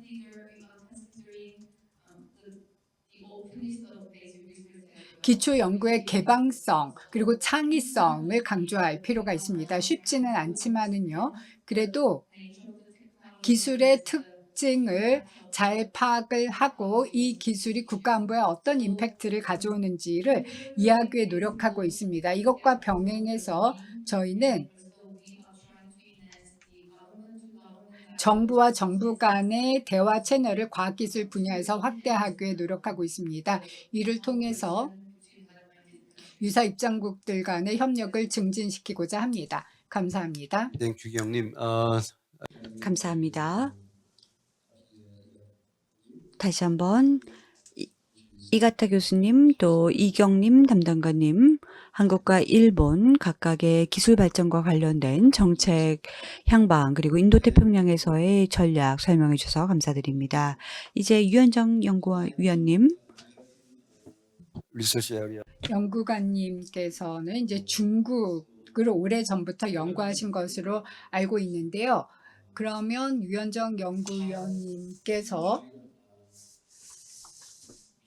중국이 인도태평양 전략과 관련해서 어떤 방향을 가지고 있을까요? 중국을 대변해 주실 필요는 없지만은요.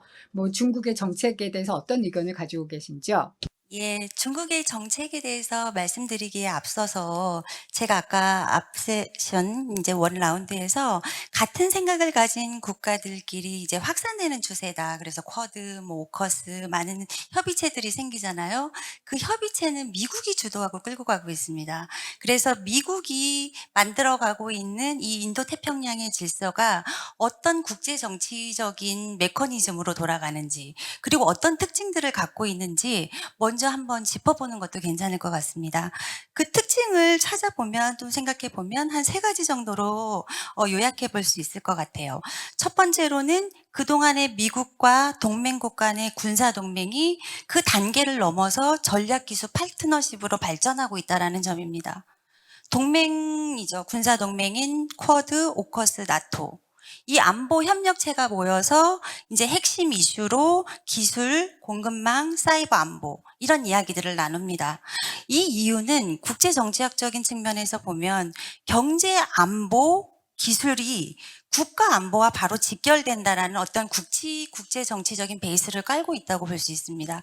그래서 첫 번째 특징은 미국의 군사 동맹이 더 한 단계 넘어서 기술 파트너십으로 가고 있다. 지금 현재 특징이.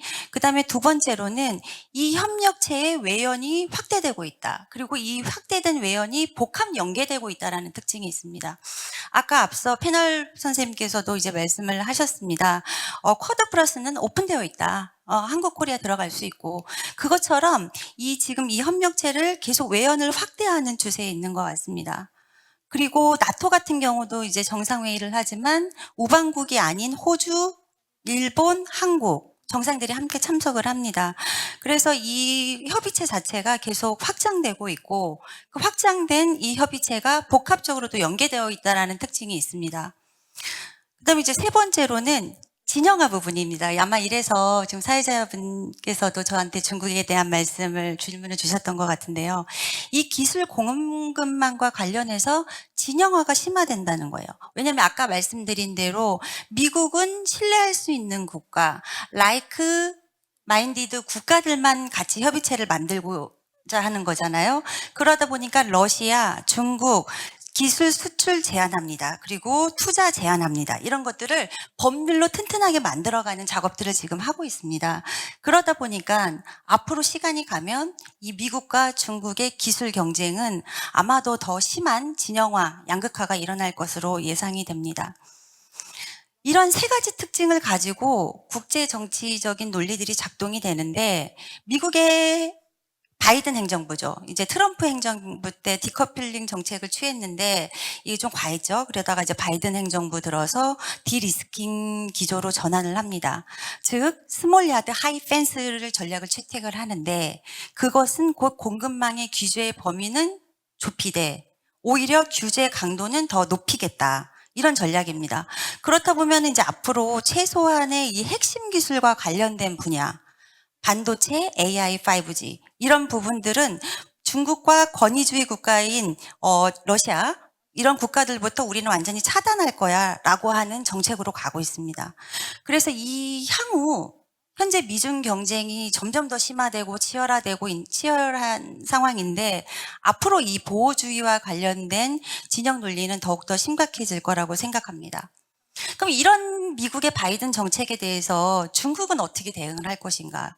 중국의 인식에 대해서 말씀을 드리겠습니다. 제가 최근에 이제 중국 학자들과 국제학술 세미나를 할 기회들이 상당히 많았습니다. 우선은 중국 학자들의 인식은 중국의 디리스킹 정책은 디커플링과 마찬가지다. 포장지만 바꾼 거지 미국이 중국을 탈중국화하기 위해서 정책을 추진하고 있는 거다라고 인식을 하는 것 같고요. 그리고 오히려 미국의 우방국들, 그리고 미국의 동맹국들에 대해서 이런 불만들을 막 표출을 하더라고요. 그리고 앞으로 이 진영화가 심화되면 중국은 안 된다. 심화되면 중국은 아마 더 힘들어질 거다. 지금도 중국 경제 너무 힘들잖아요. 대외적으로도 힘들고. 그런 이제 불만의 목소리들이 있었습니다. 그 이후에 베이스에는 아마도 국제사회의 미래에는 진영화 논리가 더욱더 심화된다라면 중국이 미국으로부터 얻을 수 있는 이득이 미국보다 상당히 작아진다라는 판단에서 기초한 것 같습니다. 예, 미국의 정책에 대해서 중국은 심하게 불만을 갖고 있습니다. 그렇다고 중국이 가만히 있겠습니까? 그렇지 않습니다. 중국 역시 이 미국의 압박에 대해서 강하게 대응을 하고 있습니다. 우선 국내적으로는 쯔리쯔치앙이라고 얘기하거든요. 스스로 세워서 스스로 강해지는 전략을 취하고 있습니다. 그리고 AI 3대 산업, 전기차, 태양광, 배터리, 5G, 핵심 기술 중국가 정부 보조금 예산 팍팍 쓰면서 권위주의식으로 개발하고 있습니다. 국내적으로는 정부 주도하에 이 기술 혁신과 관련된 부분을 적극적으로 추진하고 있습니다. 그리고 대외적으로는 미국의 우방국이죠. EU, 호주, 외교 정책으로 개선을 하려고 관계 개선에 적극적으로 나서고 있습니다. 우리가 저번 주 일요일 날 그 한중 간에 만나서 얘기를 했잖아요. 한중일 정상회담 계기로. 그러면서 협의 내용 중에 하나가 한중 공급망 한 라인을 만들겠다. 그리고 FTA 한 단계 더 심화해서 하겠다. 이런 논의들이 있었잖아요. 이와 같이 중국은 대외적으로 적극적으로 중국의 이 전략을 펼치기 위해서 노력을 하고 있습니다. 대외적인 이런 행보들도 이런 맥락에서 이해될 수 있을 것 같습니다. 이와 더불어서 아까 앞 세션에서 발표를 하셨던 그 표 보셨죠? 이따이일로라고 중국의 1대1로 정책을 추진합니다. 거기다 AI 플러스를 입히는 디지털 실크로드 정책을 또 거대 정책을 추진하고 있습니다. 그러면서 주변의 연성국들과 과학기술 협력을 추진을 합니다. 거기에 더해서 작년 같은 경우 상하이 협력기구죠. SCO, 브릭스 이런 중국 주도의 소다자 협력체로 만들어서 그거를 외연을 확대하고 있습니다. 왜요? 신뢰할 수 있는 우방들을 만들어서 중국도 적극적으로 대응하겠다는 그런 취지입니다. 그래서 초기에는 미국과 중국의 이 경쟁이 무역이나 경제나 관세, 이 낮은 수준에서 적당히 하고 넘어갈 거라고 생각을 했는데요. 지금은 사실 가장 높은 차원의 이 과학기술 전쟁이죠. 전쟁. 그리고 더 나아가서는 민주주의냐, 권위주의냐. 너의 이념이 우리랑 같으냐, 아니냐. 이런 식으로 미중 경쟁의 이 수준이 높아지고 또 다방면에 정방위적으로 지금 경쟁이 일어나기 때문에 하나의 고리가 또 하나의 고리를 물고 있고 이 수많은 새로운 갈등 이슈들이 서로 복합적으로 연결되어 있는 현상들이 나타나고 있는 것 같습니다. 그런 의미에서 중국도 만만치 않게 대응을 하고 있습니다. Okay, thank you, 현정, for your 감사합니다. 유현정 연구원님 정보 제공 그리고 통찰력 공유 감사드립니다. 주용래 연구위원님 과학기술정책연구원에서요. 과학기술 연구 적극적으로 하고 계시죠. 기술에 대해서 많은 전문가로 알고 계시는데요. 이전 세션에 인도태평양에서 핵심 신흥기술을 중요성을 말을 했었는데요. 그렇다면 인도태평양 지역의 전력 균형과 안보를 위한 기술 및 혁신의 역할 관련된 이슈 한번 논의해 주시겠습니까? 어떤 아이디어를 갖고 계실까요? 관련된 이슈에 대해서 박사님 의견도 좀 알려주시기 바랍니다. 이 지역의 균형과 안보를 위한 기술 및 혁신의 역할. 그 첫 번째 라운드에서 이제 말씀을 한번 드리면서 이제 과학기술이 지금 같은 패권 경쟁 시대에서 얼마나 중요한가를 한번 좀 강조를 드렸습니다. 사실 이제 그 인도 태평양 전략 자체가 그 중국의 그 어떤 그 1대1로 전략에 대한 어떤 대응 전략으로서 나온 하나의 중요한 패러다임이라고 보는 것이 맞습니다. 아무리 이제 부정한다 하더라도 대중국 견제라는 기본적인 기치는 이제 그 부인할 수가 없는 사실입니다. 그 이제 중국에서 이제 그 인도 지역 팁과 그 벵골만 일대 그리고 그 주변을 둘러싸는 그 해안선 일대를 가리켜 이제 그 진주 목걸이 전략으로 해서 그 부분을 에워싸서 그쪽에 대한 보급로와 그쪽에 대한 수송, 그다음에 그쪽에 대한 물류를 이제 확보하고자 이제 독점하고자 하는 이제 그런 모습을 보이니까 인도 이제 그다음에 태평양 지역들이 이제 큰 이제 바운더리를 만드는 이제 그런 이제 국제 정치학적 사조의 변화가 일어났다고 볼 수 있고 모디 총리 역시 이제 2014년에 집권을 하면서 이제 룩 인도에서 이제 그 액트 인도라는 이제 전략들을 냈습니다. 근데 이제 그럼에도 불구하고 인도나 그 동남아시아 쪽 지역 같은 경우들은 여전히 그 밸런스를 유지하고 싶어 하는 그런 성향들이 강합니다. 그러니까 그 한국이나 이제 전통적인 동북아 지역들 같은 경우는 확실히 likely minded country라는 어떤 그런 미국의 기치하에 많이 따라서 움직이는 그런 성향이 있지만 여전히 그 인도 같은 그 국가들은 밸런스를 유지하려고 노력을 하고 있습니다. 그리고 인도 태평양 그 전략이 지금 조금 하나의 한국한테 기회가 될 수 있는 것이 다층적인 그런 그 레벨들과 수준을 갖고 있는 국가들이 지금 포진해 있다는 것입니다. 굉장히 넓게 포진돼 있고요. 그러다 보니까 과학기술적으로 그다음에 경제적으로도 그 수준이 굉장히 다르다는 것입니다. 그렇기 때문에 일본뿐만이 아니라 한국 같은 특히 그 어떤 중진국 쪽에서 이제 선진국의 레벨로 가는 이런 한국 같은 나라가 이 그 사이에 있어서 굉장히 중요한 그 절충의 그 역할을 할 수 있다는 것입니다.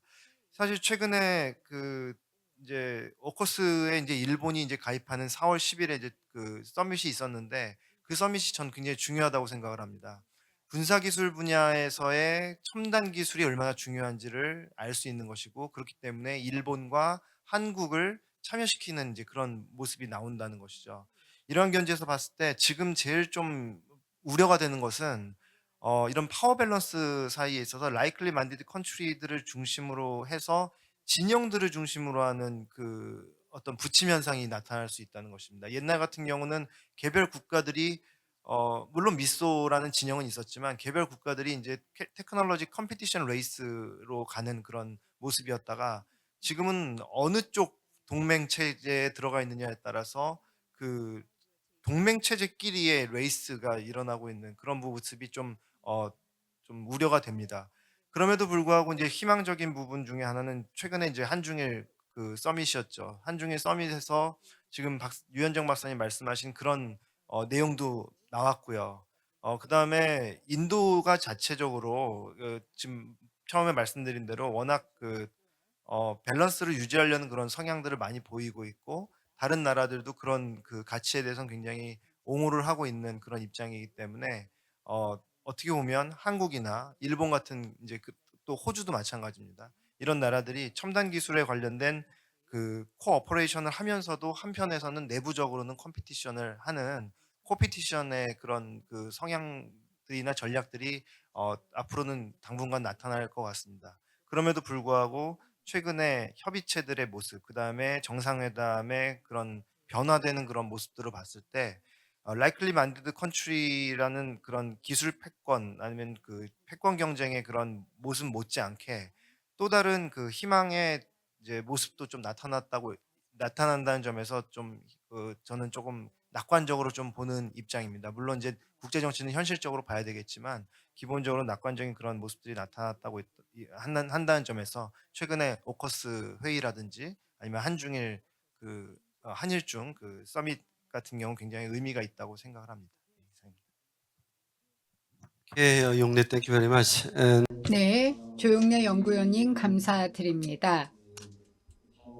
이제 인도태평양 지역의 힘의 균형에 대해서 얘기를 했고 각 국가별로 지금 우선순위를 살펴보았는데요.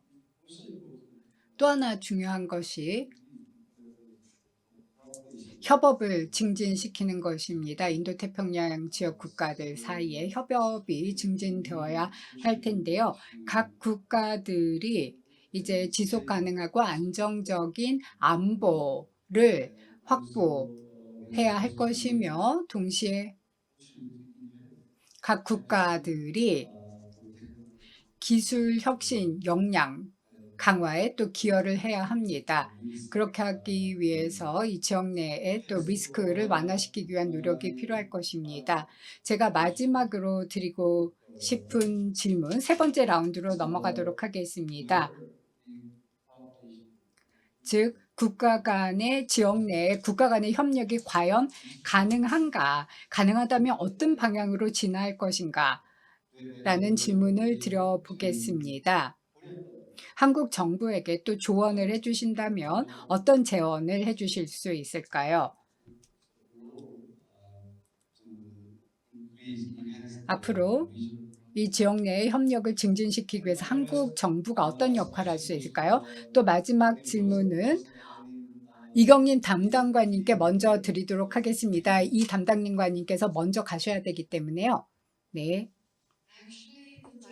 실제로 인도태평양 국가들 간의 협력의 방향에 있어서 저희는 유사 국가들과 다양한 종류의 기술에서 협력을 하고자 최대한 노력하고 있습니다.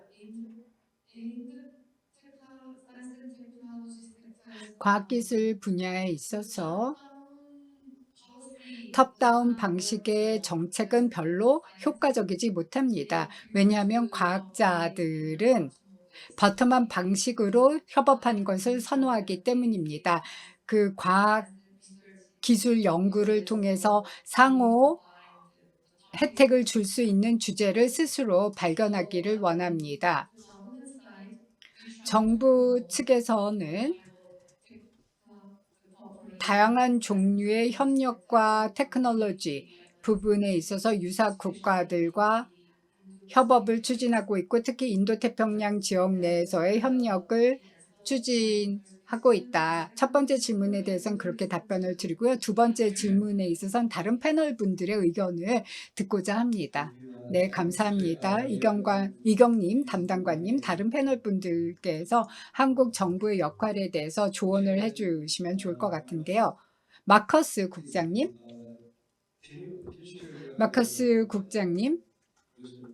한국 아니면 인도 태평양 지역에서의 협력의 방향 그리고 한국 정부의 제언.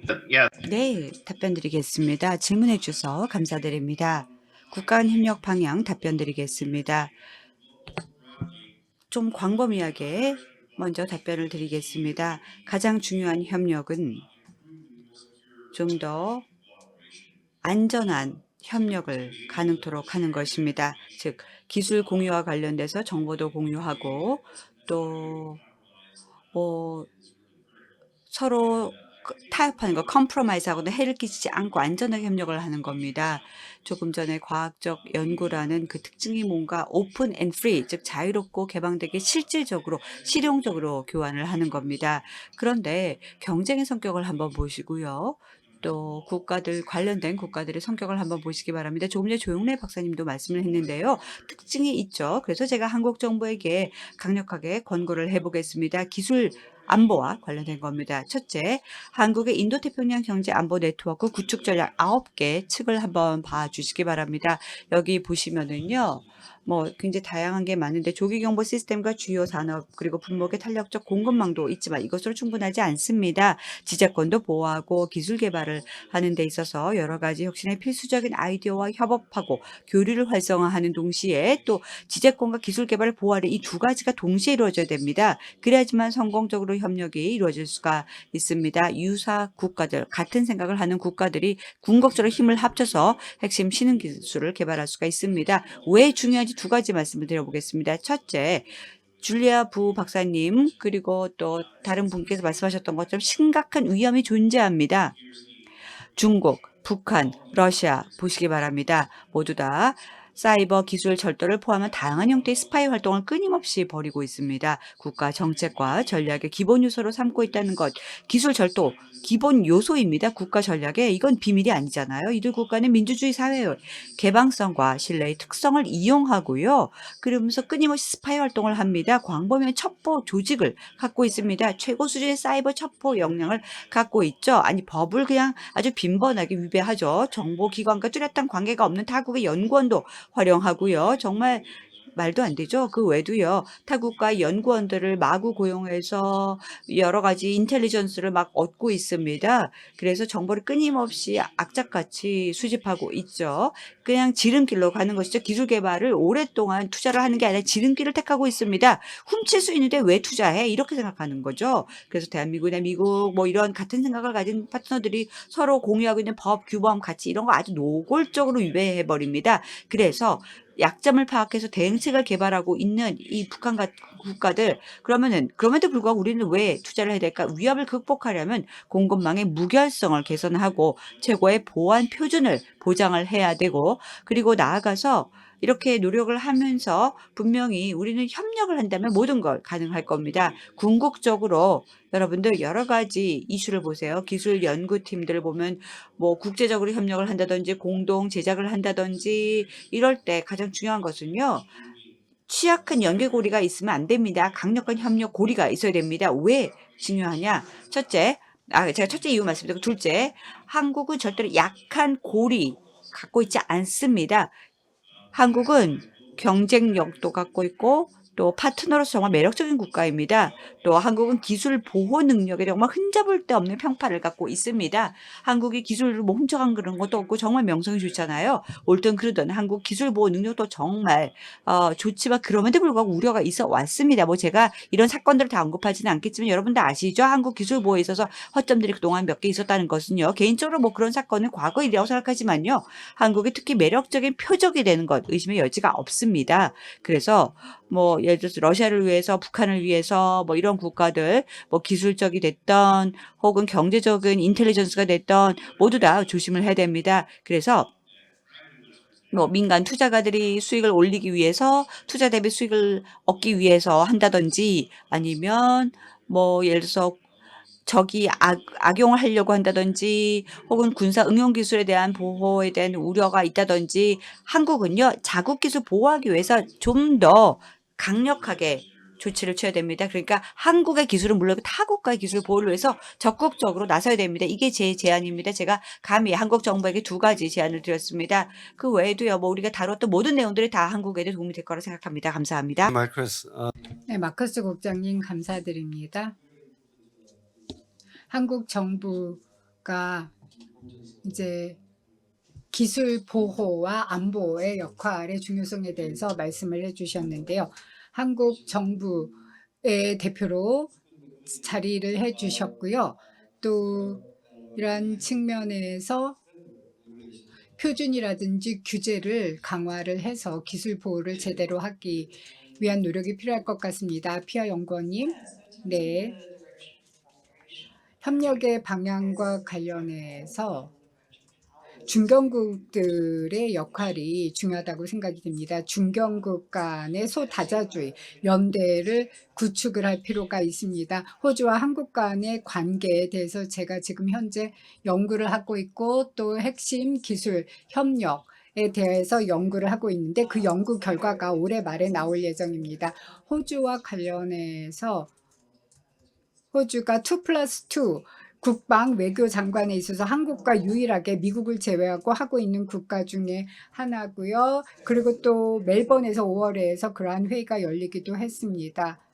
그래서 양자 간의 관계에 있어서도 한국과 호주 간의 신흥 핵심 기술이 매우 중요하고 또 국방 기술뿐만 아니라 경제적 협력, 기술 협력도 적극적으로 추진되고 있습니다. 기술이 이러한 국방 측면에서 중요한 필러 중에 하나로 언급이 되고 있습니다. 오커스 필러 2에서도 양자 기술이 또 언급이 되고 있고요. 또 핵심 기술 협력에 있어서 미국과 한국, 일본 간의 또 협력이 가능할 것입니다. 사이버 측면에서도 그렇고요. 캐나다 대사관에서 오신 카츠 참사관님도 얘기를 하셨는데 캐나다도 유사 입장국 중에 하나로서 자체적으로 인도태평양 지역과의 기술 협력을 증진시키기 위해 노력하고 있습니다. 그래서 꼭 미국이랑만 협력을 해야 되는 것이 아니라 다른 호주나 이러한 대한민국과의 협력도 어느 정도 얼마든지 가능하다고 할 수 있습니다. 제가 대한민국 정부에 드리고 싶은 제안은 저는 호주와 대한민국이 협력할 수 있는 기술 분야로서 중견 국가들이 교역할 수 있는 부분을 찾아본다면은요. 여러 가지 기술 분야가 있을 것입니다. 대한민국 정부도 여러 가지 기술 분야에 협력을 하고자 하는데 이 중에서 무엇이 가장 핵심 기술인가, 우선순위가 높은 기술은 무엇인지를 살펴보고 양 국가가 이러한 기술에서 가지고 있는 우위는 무엇인지를 살펴봐야 됩니다. 그래서 우리가 서플라이 체인에서 어떤 역할을 할 수 있는지도 생각해 볼 필요가 있습니다. 양자 기술이 또 호주가 집중적으로 살펴보고 있는 기술 중에 하나이고요. 또 오커스 필러 2에서도 양자가 우선순위 기술로 언급이 되고 있고 또 한미일 삼국관계에 있어서도 양자 산업센터가 중요한 역할을 하고 있고요. 또 대한민국 같은 경우에는 이러한 기술을 상용화하는데 아주 뛰어난 역량을 가지고 있습니다. 호주 같은 경우에는 상용화 부분이 좀 부족합니다. 특히 양자 기술과 관련해서요. 그래서 호주가 가지고 있는 연구, 기초 기술의 역량과 또 한국이 가지고 있는 상용화의 역량을 같이 결합시킬 수 있다면 매우 좋을 것 같습니다. 또 제가 양국 간의 협력으로 적극적으로 제안하고 싶은 것이 또 우주와 인공위성 기술 분야인데요. 한국 같은 경우에는 최초의 인공위성을 2022년에 성공적으로 발사를 했고요. 또 카이스트의 인공위성 연구소도 아주 뛰어난 역량을 가지고 있습니다. 인공위성과 우주 분야에 있어서요. 이러한 기술에 대한 R&D 역량이 뛰어남에도 불구하고 호주 같은 경우에는 우주 역량을 자체적으로 가지고 있지는 않습니다. 그렇지만 호주는 지리적 이점이 있습니다. 특히 호주 북부 같은 경우에는 인도태평양 지역에 혹시라도 전쟁이 있다. 그럼 호주 북부가 안전하게 연구를 할 수 있는 지역이 될 것입니다. 그 호주 북부 지역이 안전하게 연구 환경을 제공을 할 수가 있고 동부가 동남아시아 지역과 근접하면서도 이상적으로 역량을 개발할 수 있는 지역이기 때문에 우주나 인공위성 기술에 있어서 대한민국이 가지고 있는 연구와 또 호주가 가지고 있는 그 지리적인 이점을 결합을 시켜서 위성 기술을 호주 북부에서 테스트를 하고 개발을 한다면 매우 좋을 것 같습니다. 그래서 그런 부분에 있어서 양국 간의 경쟁력이 잘 궁합이 맞는다고 할 수 있습니다. 한국과 호주 정부가 이 핵심 기술에 있어서 적극적으로 이러한 분야에서의 협력을 모색해야 바람직할 것 같습니다. 한국과 호주는 기술 역량이 서로 다르기 때문에 상호 보완적인 효과가 클 거라고 생각이 되고 서플라이 체인이라든지 상용화, 지리적인 이점 그래서 양국이 원한다면 얼마든지 협력할 수 있는 가능성이 있고 기회가 많을 거라고 생각이 됩니다. Thank you, Apia. 감사합니다. 아피아 연구원님.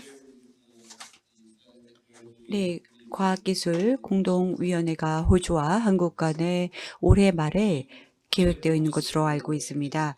지금 아칸드 연구원님께서는 너무 많은 아젠다를 이미 제안을 해주셨습니다. 그래서 양자 간의 아젠다 혹은 다자 간의 아젠다 제안을 많이 해주셨고요. 중요한 여러 가지 토픽을 언급해 주셨습니다. 네, 정말 더 많은 토론을 하고 싶네요. 회의가 하루 정도 더 있었으면 좋겠습니다. 네, 그러면 아키라 교수님. 네, 그러면 협력에 대해서 설명드리겠습니다. 정말 중요한 것은요. 어떤 분야에서 우리가 협력을 할 건가를 선택을 해야 됩니다. 자, 우리 협력하자.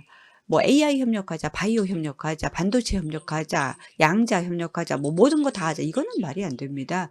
이렇게 모든 거에 대한 협력을 다 할 수 없습니다. 모든 협력이 다 효과적이지 않습니다.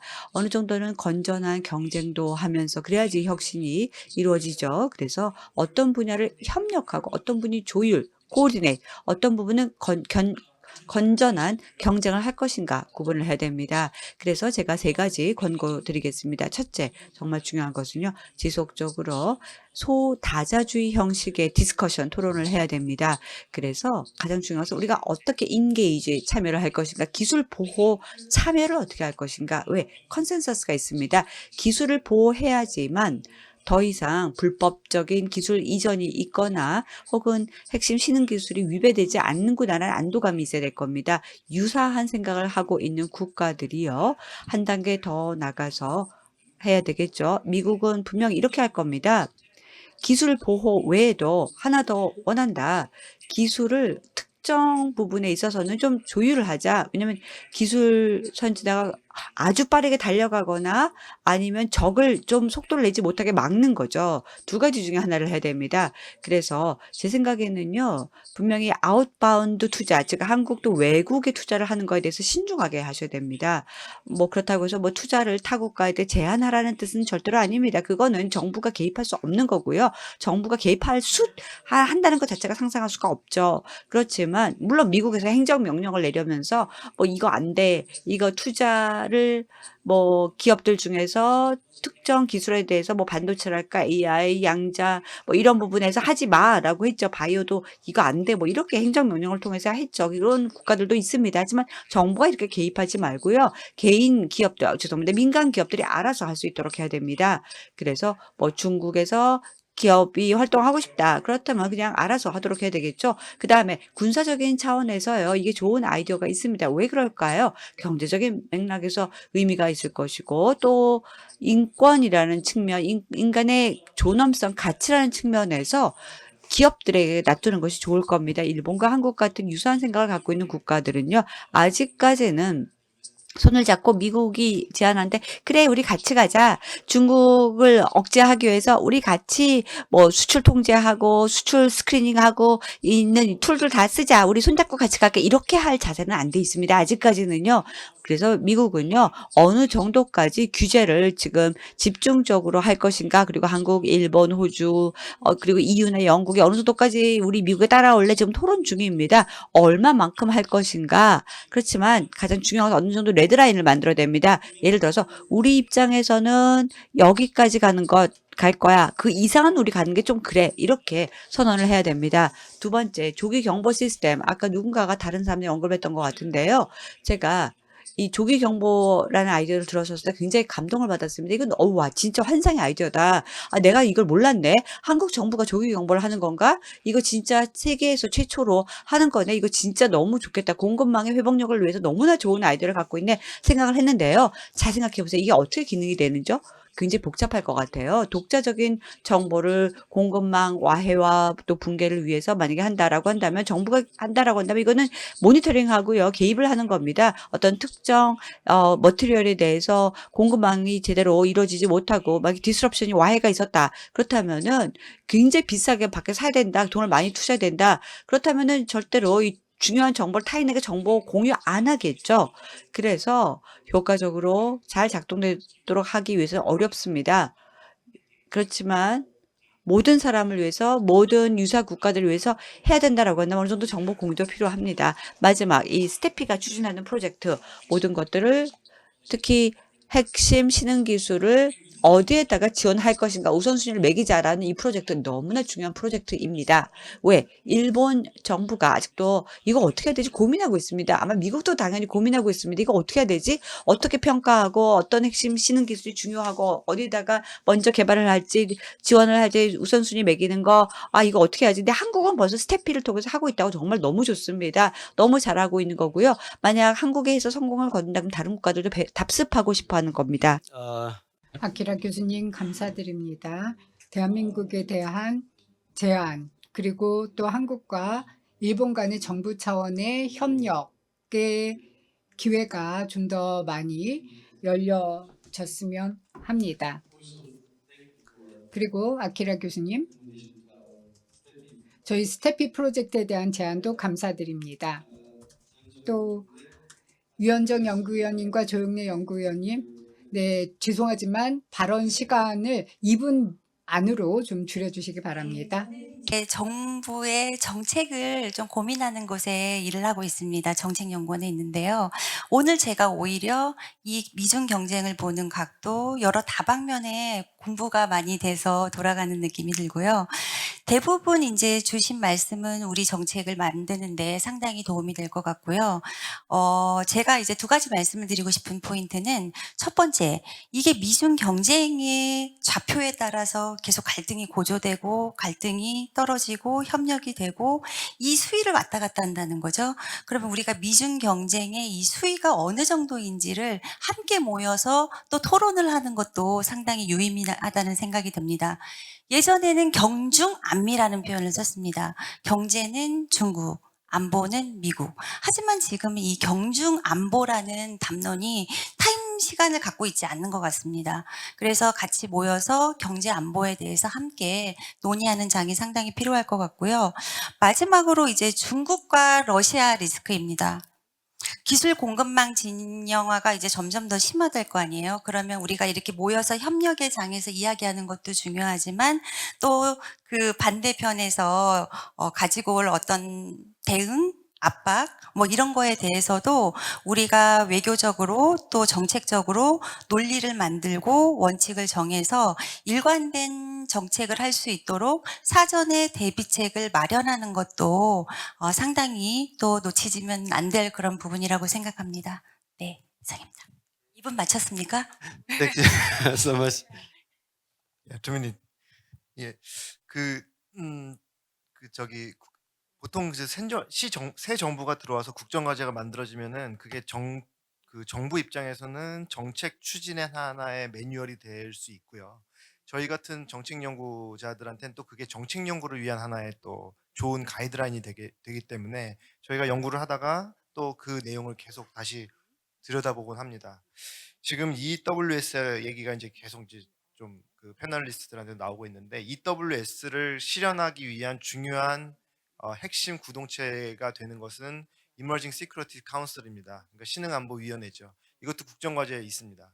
국정과제에 있는 그런 내용들을 실현하기 위해서는 정부에서 그 실제 액팅할 수 있는 신흥안보위원회를 액팅시킬 수 있는 그런 실현할 수 있는 방안들을 계속 만들어주는 게 중요하다고 생각합니다. 그 사실은 그 이번 한일중 그 정상회담이 굉장히 중요하다고 저는 판단하는 이유가 한일 간에 그다음에 한중 간에 그 별도의 정상회담들을 또 개최를 하면서 민간 간의 협력 방안 이런 것들이 논의됐다는 것입니다. 예를 들어서 한일 간에 지금 논의된 아주 중요한 포인트 중에 하나는 중소기업 스타트업 간의 벤처 펀드를 1억 달러를 그 뭐 구축한다든지 뭐 바이오 분야에서의 수출을 준비하고 있는 한국 기업 그건 이제 아웃바운드가 되는 것이고요. 또 일본에서는 그 플랫폼 기업들이 있기 때문에 플랫폼의 인바운드라는 그런 체계라는 것입니다. 이런 체계들을 계속 만들어줬다는 것이라고 볼 수 있겠습니다. 그런 면에서 제가 제안하고 싶은 것은 이런 ESC를 실제로 구현하는 데 있어서 글로벌 수준에서의 그 띵크탱크들 간의 인텔리전스 시스템을 제가 그 제안하고 싶습니다. 지금 SP도 와 있고 도쿄대학도 와 있고요.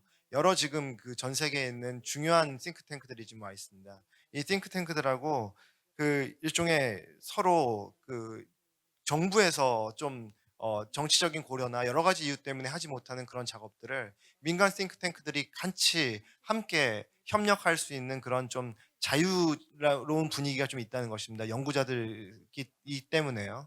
그래서 조금 더 플렉서블한 그런 그 조직 체계를 갖고 있는 그런 민간 띵크탱크들이 글로벌한 수준에서 서로 협력할 수 있는 그런 판을 만들어주고 하는 게 정부의 또 중요한 역할이라고 볼 수 있겠습니다. 그런 면에서 저는 글로벌 띵크탱크들 간의 네트워크를 만드는 그런 작업들이 ESC에서 있어서 중요한 이슈고 그걸 한국 레벨에서의 신흥안보위원회가 아니라 글로벌 레벨에서의 띵크탱크들 간의 네트워크를 만드는 인텔리전스 시스템을 좀 제안을 드립니다. 그런 면에서 뭐 조어를 하나 한다면요.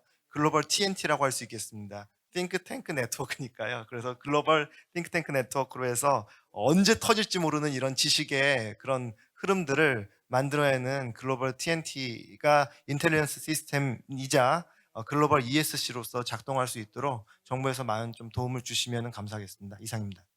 Okay, thank you very much. 네, 감사합니다. 조영래 연구위원님. 거의 2시간 동안 저희가 이 중요한 그러면서도 핵심적인 문제에 대한 토의를 나누었습니다. 이제 마쳐야 될 것 같습니다. 제가 따로 결론을 지을 필요는 없을 것 같습니다. 패널 분들이 너무나 소중한 코멘트와 통찰력 있는 지식을 나눠주셨기 때문에요. 제가 좌장으로서 미션을 제대로 마치지 못한 것 같습니다. 시간 관리를 잘 못하고 주어진 시간을 이미 초과를 했는데요. 마커스 국장님, 마칸드 연구원님, 아키라 교수님, 이경림 담당관님, 유현정 박사님, 조용래 박사님, 네, 참여해주신 모든 패널 분들께 감사드립니다. 마커스 국장님 특히 밤 늦게까지 깨어 계셨는데요. 감사드리고요. 네, 청중분들께 부탁드리겠습니다. 패널분들께 뜨거운 박수 한번 부탁드립니다.